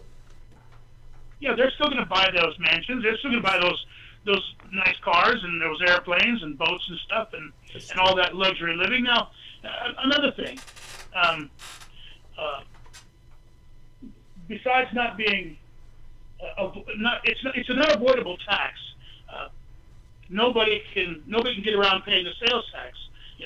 It will alleviate the bracket creep and the fiscal drag and all the problems that come with the progressive tax plans. They just don't work.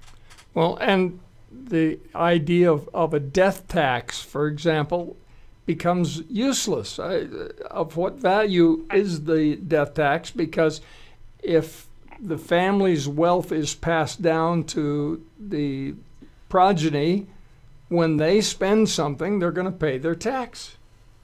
Right. Exactly. It makes all of that irrelevant. And you know what the beauty of it is?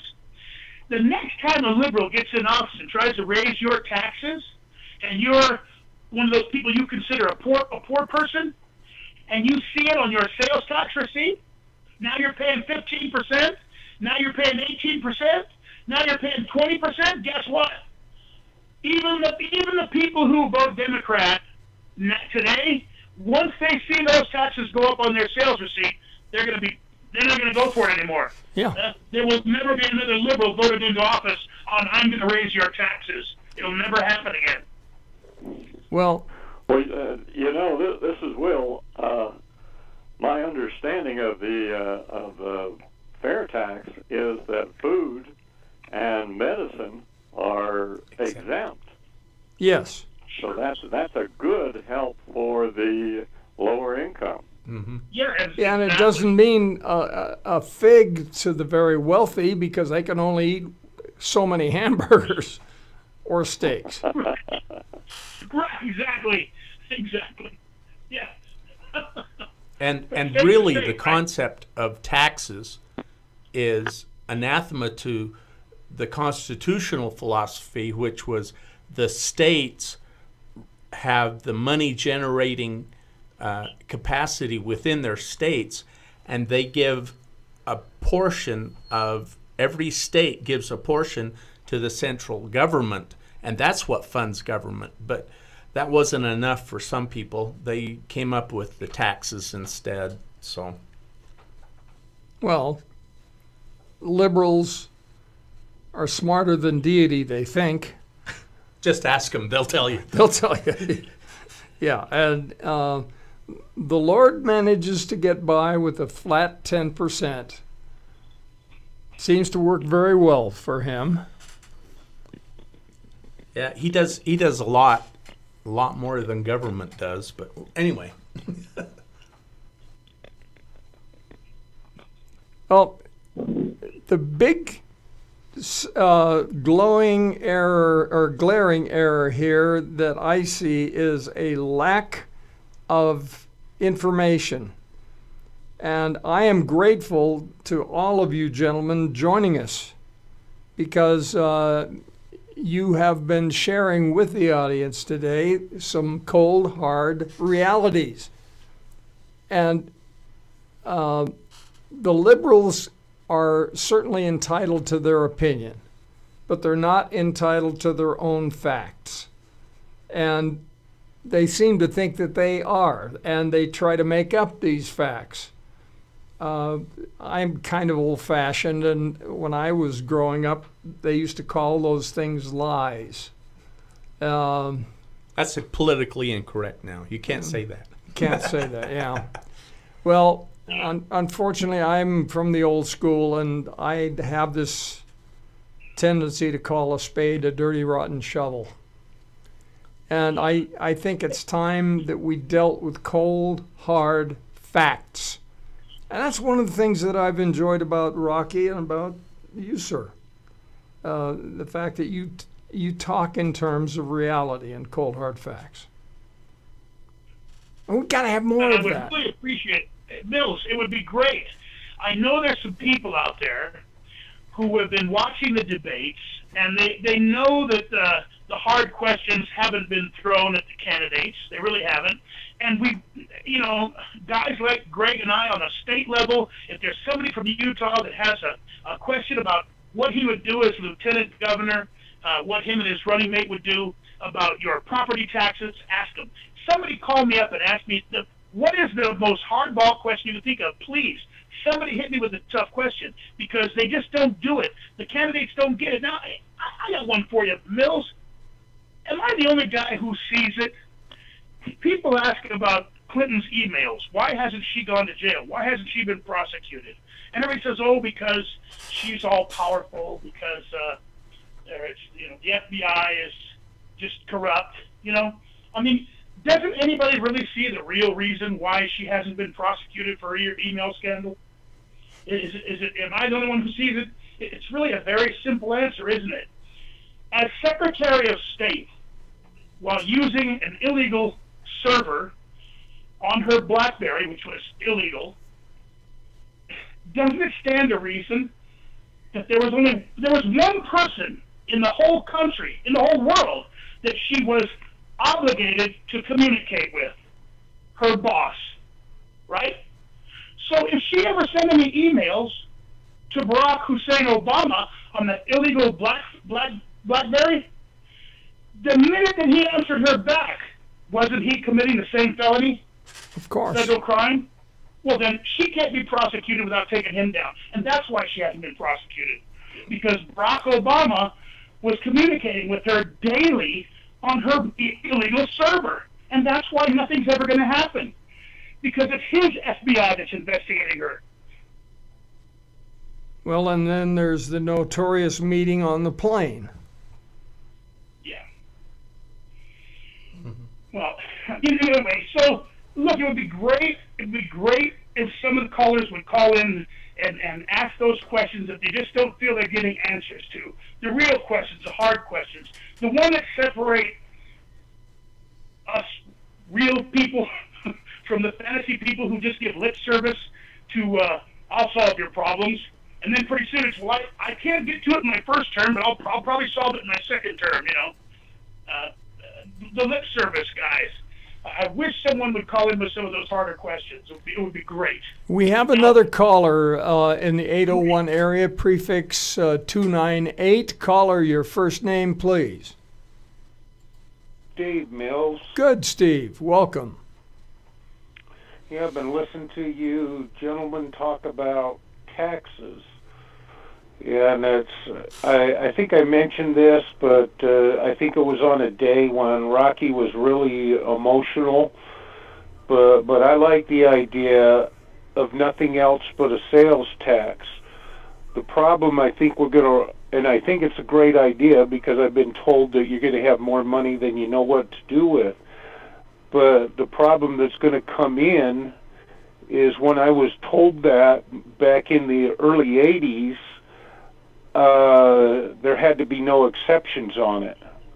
That means everybody pays that sales tax, which means groups and people that are normally exempt now would not be exempt under that type of a program. Oh, but most of those groups actually do pay sales tax. There are some exceptions, but for example, if a church or a school goes out and buys a blackboard or some chalk, they typically are going to pay sales tax on that unless they have a card that gives them an exemption. And if there are organizations that we don't want to tax, like churches or schools or whatever, they can be given a tax-exempt card. That's pretty simple to sell, but it still doesn't involve giving them a discount or giving them a pass on paying sales tax unless they're in a class like a church or a school that should not be taxed. Not only that, but they are going to be the direct beneficiaries of lower taxes and lower costs. So that evens out. But there's at that point there are no reason for deductions. For example, let me share one with you. What about charitable contributions? Well, when you get money, if you give it to a charitable organization immediately, you're not going to be paid tax on that. And the only tax that might be paid is at the other end when they spend it. So there's no need for that charitable deduction. And if you have a flat tax that is paid when you purchase something, that's the best of all possible worlds because you don't have any accounting to do. I guess tax preparers are the only ones that would be hurt because they're not going to have to go through these very complicated Mickey Mouse forms. And it just seems to me to be the best of all possible worlds. Your thoughts? I agree. I'm a big fan of this sales tax idea, and it just seemed to me that we could do the sales tax idea for something a lot lower than most states are paying anyway, somewhere like 5%. But again, I haven't seen any numbers on this because very, very few people have proposed such an idea. Well, let's put the state government on equal footing with deity, and let's allow the states to collect 10%, and then the states can arm wrestle with the federal government on what percentage of that goes to the feds. But limit it and not allow any other taxes. Yeah, I would agree with that. Because I tell you the truth, I'm not sure how much tax I pay every year when you figure everything out. Well, I bought a car this year, and I had to pay a tax on that for the purchase. 6.25% tax on that. Yeah. And but it just seems to be taxes everywhere I go. Sure. Hey, I just got a postcard from the state allowing me to pay them $212 for the truck that I'm driving to get a sticker that probably cost them 2 cents. Yeah. Well, there's fees are another form of tax. Of course. So excise fees, like the excise tax that you pay per gallon of gas, is just another sales tax. And I blame the governor for that one. That's him and the legislature. They're the ones that raised it. Let me add to that. Anything the government collects from you is a tax, and it doesn't matter what they call it. Amen. It's a tax. It's a tax. Mills, there's another thing that Greg touched on earlier that I would like to reiterate, repudiate. When you're talking about state taxes, the idea of a citizens bank would alleviate people in the state of Utah or whatever state you reside in from those state taxes. Now, the only way your taxes would go up is if you were, silly enough to vote liberals in who wanted to raise your taxes, and it's part of all the liberals' platform. They want to raise taxes on somebody, Now, the it's always somebody else. Yeah. Right, but the Citizens Bank would alleviate the state tax problem that your phone caller is talking about. The Citizens Bank would allow the state, by insuring the bank, the accounts in the bank, nothing more than insuring them, would allow them to take the lion's share of the profit in lieu of state taxes, state income tax, a state sales tax, a state property tax, and it would work. It would definitely work. It would make the present state taxes irrelevant. They wouldn't need them. There would be no use for them, and anybody whose platform getting in wasn't to eliminate those would not be elected into office. It would get the ball rolling in the right direction and keep it snowballing in the right direction. And that's the most important thing about that sales tax, is it can be eliminated by the rest of the independent American Party's plan for a citizens bank. Yes. And that's a brilliant plan. It really is. For example, if we were to take the state budget, which is approaching $15 billion for the state of Utah, if you take $15 billion, put it into a citizen-owned bank, that automatically goes over $1 trillion just by the way the banks leverage everything. Any money you put into a bank, they multiply it by 0.9, and that's how much they can lend out of your money. Anyway, it's Richard Proctor has it all worked out, and he's been the one that came up with this plan, and it's actually been run in the state of North Dakota for over 100 years. And how's it working out? Tell them.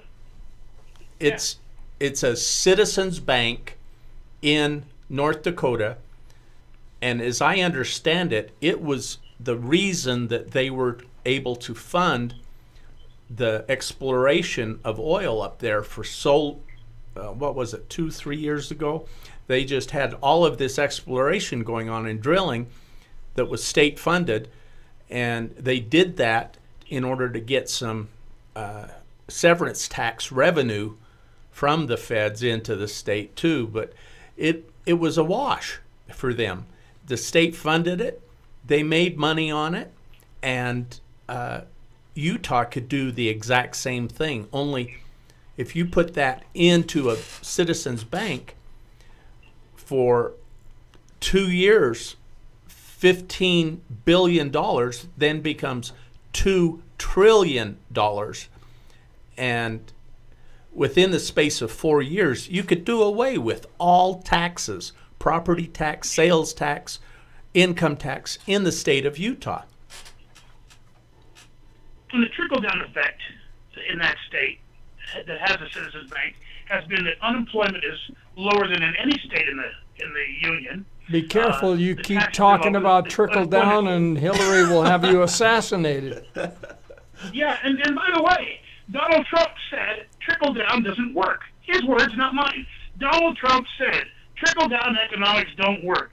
Now that's pretty much our Bible as conservatives, man. You know what I mean? He can't say that and call himself a conservative. I don't know where people get off stumping for Trump when he says, trickle-down economics doesn't work.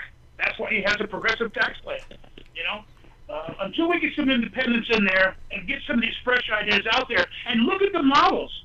Look at the models of the states that are using Citizens Bank. I believe there's only one right now. Yeah. But the point is, the trickle-down effect, it works. There's less unemployment, less state taxes, less property taxes. Everybody's working. There's 2 cars in every garage and a chicken in every pot. I mean, it works. It works. It makes sense, and it works. Okay, listen. Radio stations are run on advertising, and I've got to get some advertising in here. And to that regard, I want to start with allowing the Independent American Party to advertise. If somebody wants to make a donation to the Independent American Party, Will, where would they write? Will?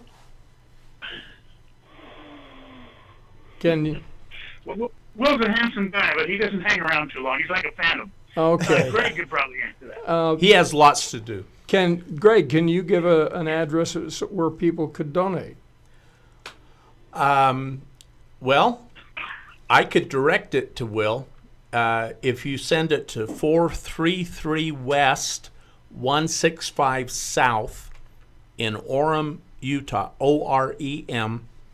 That zip code is 84058. And just put on the envelope American Independent American Party, IAP, and I will direct all of those donations to Will, and we'll get, his wife is the treasurer, so she'd be the right one to go to. That's excellent, and that hopefully will also benefit Rocky as well.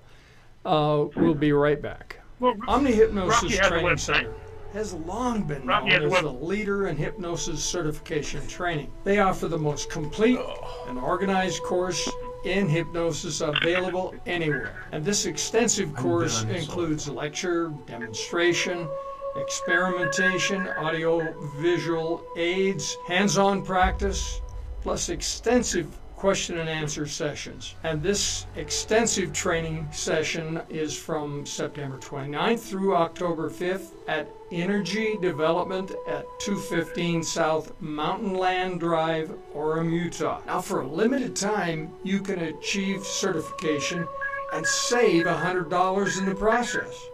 Now, there are only a few openings left. To be included, call Kayla Tomlinson, 801-259-7024. Kayla will get you registered and make sure you receive the $100 savings. But hurry, because these openings are very limited. Call Kayla at 801-259-7024. That's 801-259-7024. Rocky, you were going to give your website. Please do. And I've been very blessed with good response. People go there and they donate to my presidential campaign. It's different from the Independent American Party's donation. It's just go straight to my campaign. So be careful if you want to send money to the IAP. Don't send it to me because I'll use it. Okay. Yeah, but we do want people. RockyForAmerica.org. We do want people to go to your site, so please give it. Sure, absolutely. RockyForAmerica.org. RockyForAmerica.org. Excellent. Yes, sir. And for those of you who have been looking for a candidate who is conversant with correct principles, and you don't want to vote for the lesser of two evils, Rocky is an ideal choice. And I want absolutely everybody out there to plan on the 14th and the 15th. Now, this is my commercial. Be right back. When I'm asked what's the best precious metal to buy, my answer is always the same. Ask yourself, how do I get change? Predictions are that when the collapse of paper money comes, a 1-ounce silver round may jump in value to $500 or $600. Gold's going to be much higher. Well, how do you get change? As the national marketing rep for Phoenix Certified Mint, I recommend that you get the smallest units possible. Just call 801-706-2256. That's 801-706-2256. Leave your name and phone number twice and the best time to call. I'll get back to you. Or you can call tonight after 7 p.m. or before 3:30 tomorrow. Now, remember, nobody knows for sure when the collapse will happen, but more and more financial wizards are pointing toward the 1st of October or the election. So don't hesitate to call me. I'll answer any questions you've got. No obligation, of course. Call 801-706-2256. That's 801-706-2256. I appreciate everyone listening. Now, there is another aspect of this that I want you to seriously think about. For months, I have been warning that on the end of this month or the beginning of next month, that some significant changes were going to occur, and it did. Today, the 30th, as predicted, the International Monetary Fund did launch the new basket of currencies, which includes the Chinese renminbi. And that determines the new currency amount. Now, to mark the launch of this new SDR basket, Ms. Christine Lagarde, Managing Director of the International Monetary Fund, and as I understand, also a member of the Illuminati, she stated the following, quote, "The expansion of the SDR basket is an important and historic milestone for the SDR, the fund, China, and the international monetary system. It's a significant change for the fund because it's the first time since the adoption of the euro that a currency has been added to the basket. The renminbi's inclusion reflects the progress made in reforming China's monetary, foreign exchange, and financial systems, and acknowledges the advances made in liberalizing and improving the infrastructure of its financial markets. The continuation and deepening of these efforts with appropriate safeguards will bring about a more robust international monetary and financial system." And she goes on and on and on. Now, let me cut through all of the BS. And let me just say this. The warnings that I have given you have come to pass. The rest will. And what are the rest of the warnings? Ultimately, this is going to cost the stock market dearly. The collapse didn't happen today. The market actually went up. Good. And maybe you're going to have a few more days to get out of your paper dollars. Until we see what happens to the price of gold and silver, it still leaves you an opening. So as soon as you possibly can, get in touch with me, and I will get your paper converted to precious metals. If you don't do it, you are going to lose big time, because the decision that was made at Shanghai, and they called it the Shanghai Accord, was that all of these nations that were there in Shanghai, including our own president, the decision was made that they would dump the dollar. And they will begin shipping dollars back to the United States now that the International Monetary Fund has disclosed its new drawing rights, which include the renminbi, and the renminbi is backed by gold. And that's why the IMF was so excited about having China join, and why they're willing to dump the dollar, because the dollar has nothing behind it anymore. You ignore these warnings at your peril. Okay. I am grateful, Rocky, that you're with us today, and I want you to give again the website that people can go to. RockyForAmerica.org. All one word, of course. RockyForAmerica.org. Now, have you started getting any play from the national media? Very little. I did see a write-up in a local newspaper here in the Inland Empire that I polled at 2.5%. So not newsworthy, I guess, but and definitely not on a national level. The last I heard, well, we got a call from some local news channels and TMZ. They had our videos. They had the invitation to the Bible and gun rally. They were very interested in that. Good. So we'll see what happens. They have it, but I tell you, Mills, it seems that they, in spite of being ahead of something like this, ahead of the curve on something like this, and being the guys to get out in front to report it, I think it scares them because we're talking about Bibles and guns, armed Christian Americans, which is absolutely nothing to fear. I mean, a public of armed Christian Americans would make America safe, not unsafe. A public of armed Christian Americans isn't something to be afraid of. It's something to look forward to. It's something to strive for, you know. But I think that their cockeyed, twisted view of a public of armed Christian Americans is honestly stifling them from reporting it, because this is a huge deal. A political party calling for a Bible and gun rally in an open carry state.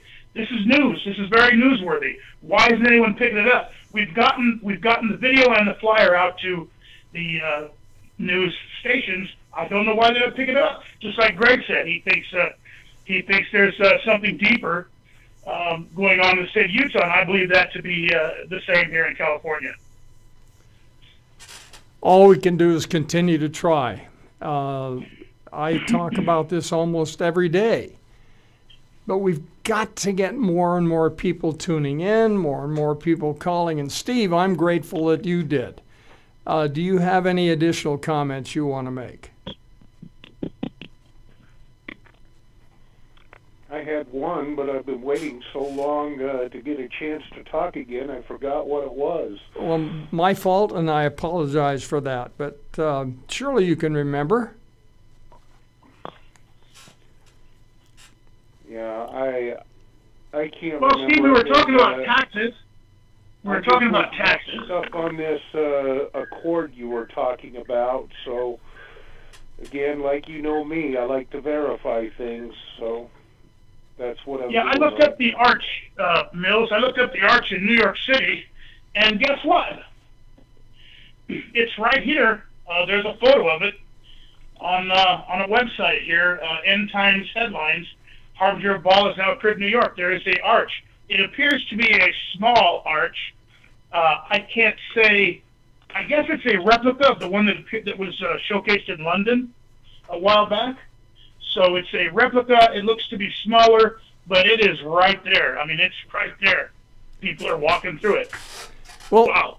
And all of this is fulfillment of prophecy, and that's the scary part. Well, I guess it depends on who you ask. You know, it's scary for our country, scary for non-believers. You know, I mean, I guess, yeah, definitely, it definitely points towards something a lot more, spiritual, I guess. I'm not afraid of the end of times. You know, I wouldn't want to bring it on myself. But if the world ended tomorrow, you know, if the second coming was at lunch tomorrow, I'd make sure to have a good lunch and show up with my best T-shirt on. You know. Yeah, well, I understand that philosophy, but here's the thing that concerns me. When ancient Israel turned away from deity and started following Baal, they went to their destruction. And I believe that this is a harbinger of a similar import to our nation. And for our country to do something this blatant, it just shocks credulity. Well, what it does is it's a symptom of how deeply we have plunged into apostasy, immorality, ungodliness, and just brazen defiance of God. That's what it is. Exactly what it is. That's the path we've been heading down, and it's the path we're on, and it's definitely the direction that this country's heading in. without question. And this is, like you say, this is a harbinger of exactly that. You might want to consider it a warning. I think that's where you're going with it, Mills. Absolutely. We should take this as a warning. Now, Steve, you said you'd like to verify things. What was it that you were looking up? The Shanghai Accord. Ah, yes, the Shanghai Accord. Accord. I'm listening on the radio, because I'm listening to the program. I haven't had a chance to read it yet, but I'm going to read it. Well, I believe you will find that they did talk about dumping the U.S. dollar as part of the accord. Yeah. And just scanning that, I can see that's in here. But I want to read the article I found. Excellent. Well, it's been going on. It's been going on, Mills, behind the scenes for decades. Russia, let's see, their Treasury bond, the amount of their U.S. Treasury bonds, I believe, is $125 billion is the estimation, and they just dumped 5% of them. Why? China, like I said earlier, who used to be the largest buyer of U.S. Treasury bonds, has become the largest seller. I spoke about this once before on one of your shows. Putin, Russia, basically banned the dollar and the euro in the Commonwealth of Independent States, the states that used to make up the USSR, Tajikistan, Georgia, all the countries that used to make up the USSR that are now the Commonwealth of Independent States. Russia banned the dollar and the euro there. So what it means is we can't sell arms to those countries. We can't sell oil. We can't do anything in dollars or euros there. It can only be done in the local Russian currency, which spells, we are not, the dollar is not the powerhouse it used to be on a global scale. And as a result of that, the dollar loses its buying power everywhere. And Washington can't use it as their weapon of choice. I mean, let's face it, our military, of course, but more importantly, the dollar has been what the United States has used to, it's a sledgehammer we hit people in the head with when they act up. China, Russia. It used to be. It's not effective anymore. They have neutralized the dollar as DC's weapon of choice, and by opening regional branches that work in their own currency, it gives them a straighter, cleaner path to our capital markets, and they can't be manipulated by Wall Street or Washington D.C. anymore. So they just do whatever they want. Now they're going. Now look what's happening. I mean, this is where that was headed. It's been headed that way, and now we got there. So, well, you're right. It's gonna get tough. There's a very famous song called "Rum and Coca-Cola," and the punchline is "Working for the Yankee Dollar," and that's not going to be a factor anymore. No. Wow. I guess I think that this is one of the issues that hasn't been brought up. Both of our presidential candidates are whistling by the graveyard. They're not talking about the devaluation of the dollar. They're not talking about the $20 trillion debt. They're not talking about that $24 trillion limit. That once we get to $24 trillion, we won't be able to pay the interest on the loan. They're not talking about how Russia and China have been working feverishly to neutralize Washington D.C. by weakening the dollar. I mean, this is something that just hasn't come up, and it's much more important than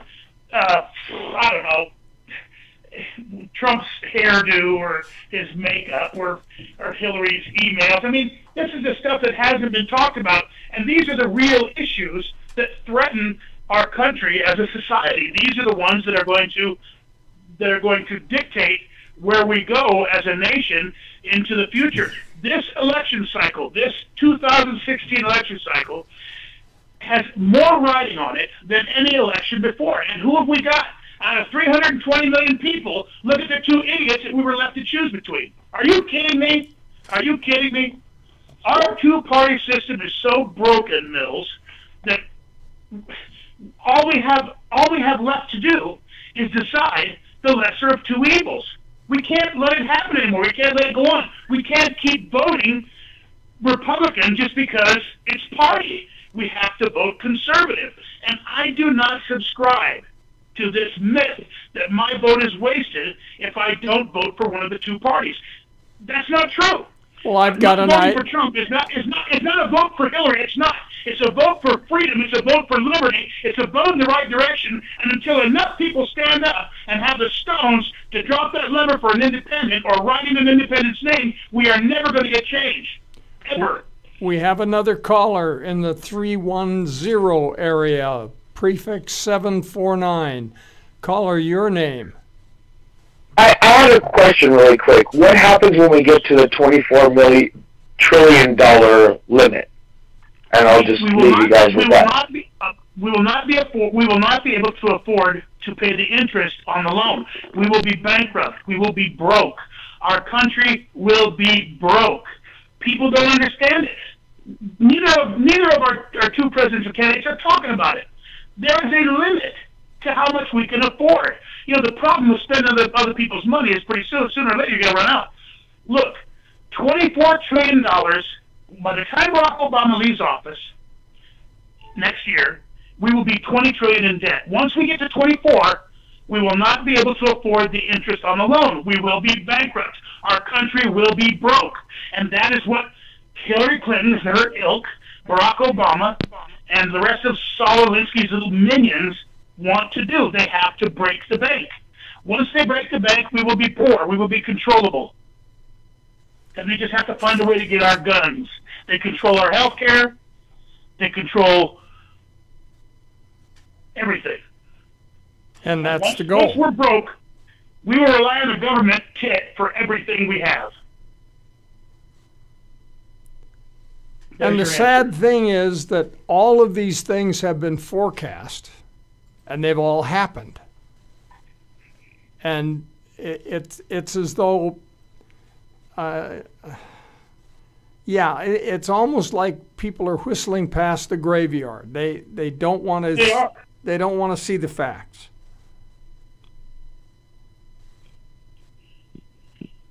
They won't. They won't bring it up. They won't mention it because they don't have solutions.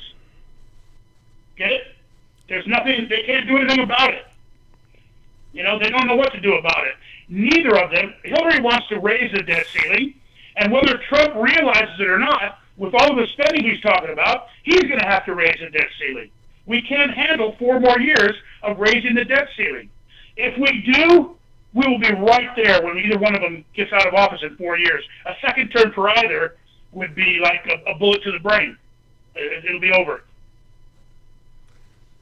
I believe the caller from the 310 area was calling from Illinois. I believe that's where 310 was. Both that caller and Steve have dropped off. So if you have a last... 310 is in LA, is a Los Angeles area. Oh, it is. Okay. So that call was from LA. I'm glad you corrected me. Somebody with an LA number. Excellent. Okay.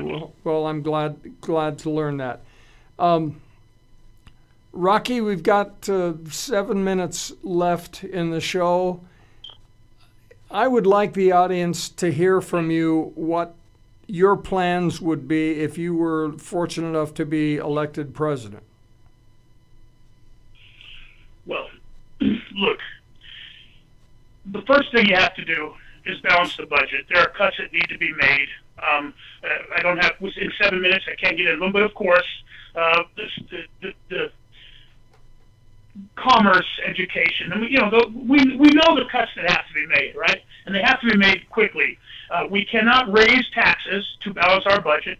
We have to have a tax limitation balanced budget, and we have to pay down that $20 trillion debt. Now, Trump says using the penny plan, he can do it in 10 years.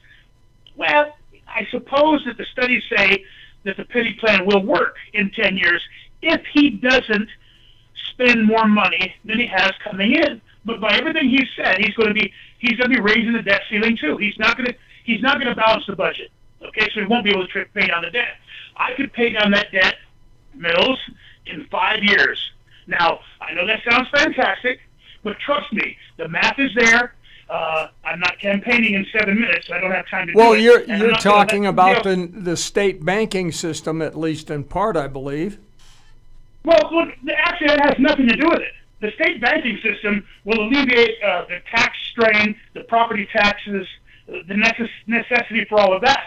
It would definitely help, but that would take a while to institute. I'm talking about immediate relief. Immediate relief. The first thing I do is give everybody, every citizen of the United States and every state in the union gets, well, they don't have to use, if you like your Obamacare, keep it. But everybody gets a get out of Obamacare free card. Yeah, nobody has right now. We are forced to use it, right? Everybody's forced into this whole national health care. Now, Trump says he wants to get rid of Obamacare and replace it with something really good. Well, that's just another government-run health care program. It's going to be Trump care or Hillary care. That's not going to work. Everybody gets a get out of Obamacare free card. It's no longer a necessity. Nobody's obligated to use Obamacare. All right. Then we repeal it. Okay? Well, are you familiar with the MediShare projects done by religious organizations? No. Okay, brilliant. People who sign up for this, they simply monthly pay a share of other Christians' medical expenses, and they never have to pay for things that violate their religious sensibilities. And so the cost is just the actual cost of whatever medical procedures were had, and that is shared by all members who belong to the MediShare program. No frills, no gotchas. Yeah, something I would have to look at. Another problem that nobody's going to take care of now as it comes out, what Donald Trump is talking about now is a touchback amnesty, a wall with a big, beautiful door in it so people can go out and come back in. He's always been talking about it. People never listen. He's always said, August of 2015, he told Greta Van Susteren, we have to get these illegal people out and then get them back in as quickly as possible. Go back home. It's a day trip. You go back, you get your visa, you come back. They'll all have visas and green cards. In a year, Trump will be able to say, we have no more illegal aliens, but they'll still be here draining our economy, using welfare. No more freebies for non-citizens. That's number one, right? No more freebies for non-citizens. I hope I made that clear. We have to make E-Verify. We have immigration laws in the books. It's time to enforce them. If you're working and drawing welfare, you're going to jail. Then you're going home. If you're working and not paying your taxes, we're taking all your stuff to relieve your tax debt. Then you're going home. If you file an income tax return under my plan, you'd be off my radar for deportation. Talking about illegal aliens, it's another very important subject that we have to breach. We have to do something about our illegal alien problem, and it doesn't have to be a touchback amnesty. But people who are here, who came here illegally just to draw off of our social services programs, that's not going to happen anymore. Now, if you're a hardworking guy and you just want something better for your family, if that's the truth, like liberals say, then file an income tax return. You file an income tax return, remember, it's only 10%. Then you're off my radar for deportation. We're going after the criminals. We're going after people who are getting freebies. Those are people who have to go home. Then we'll come back and revisit who filed their tax returns and for how many years they've been working here and what their tax debt really is. If you want to be square and pay your taxes, I'm cool with letting the first 1 million stay, because we have an obligation because of Ted Kennedy's 1967 immigration plan to take 1 million people from all parts of the world. We use that to offset 1 million of the first 1 million illegal immigrants that file a tax return don't get deported.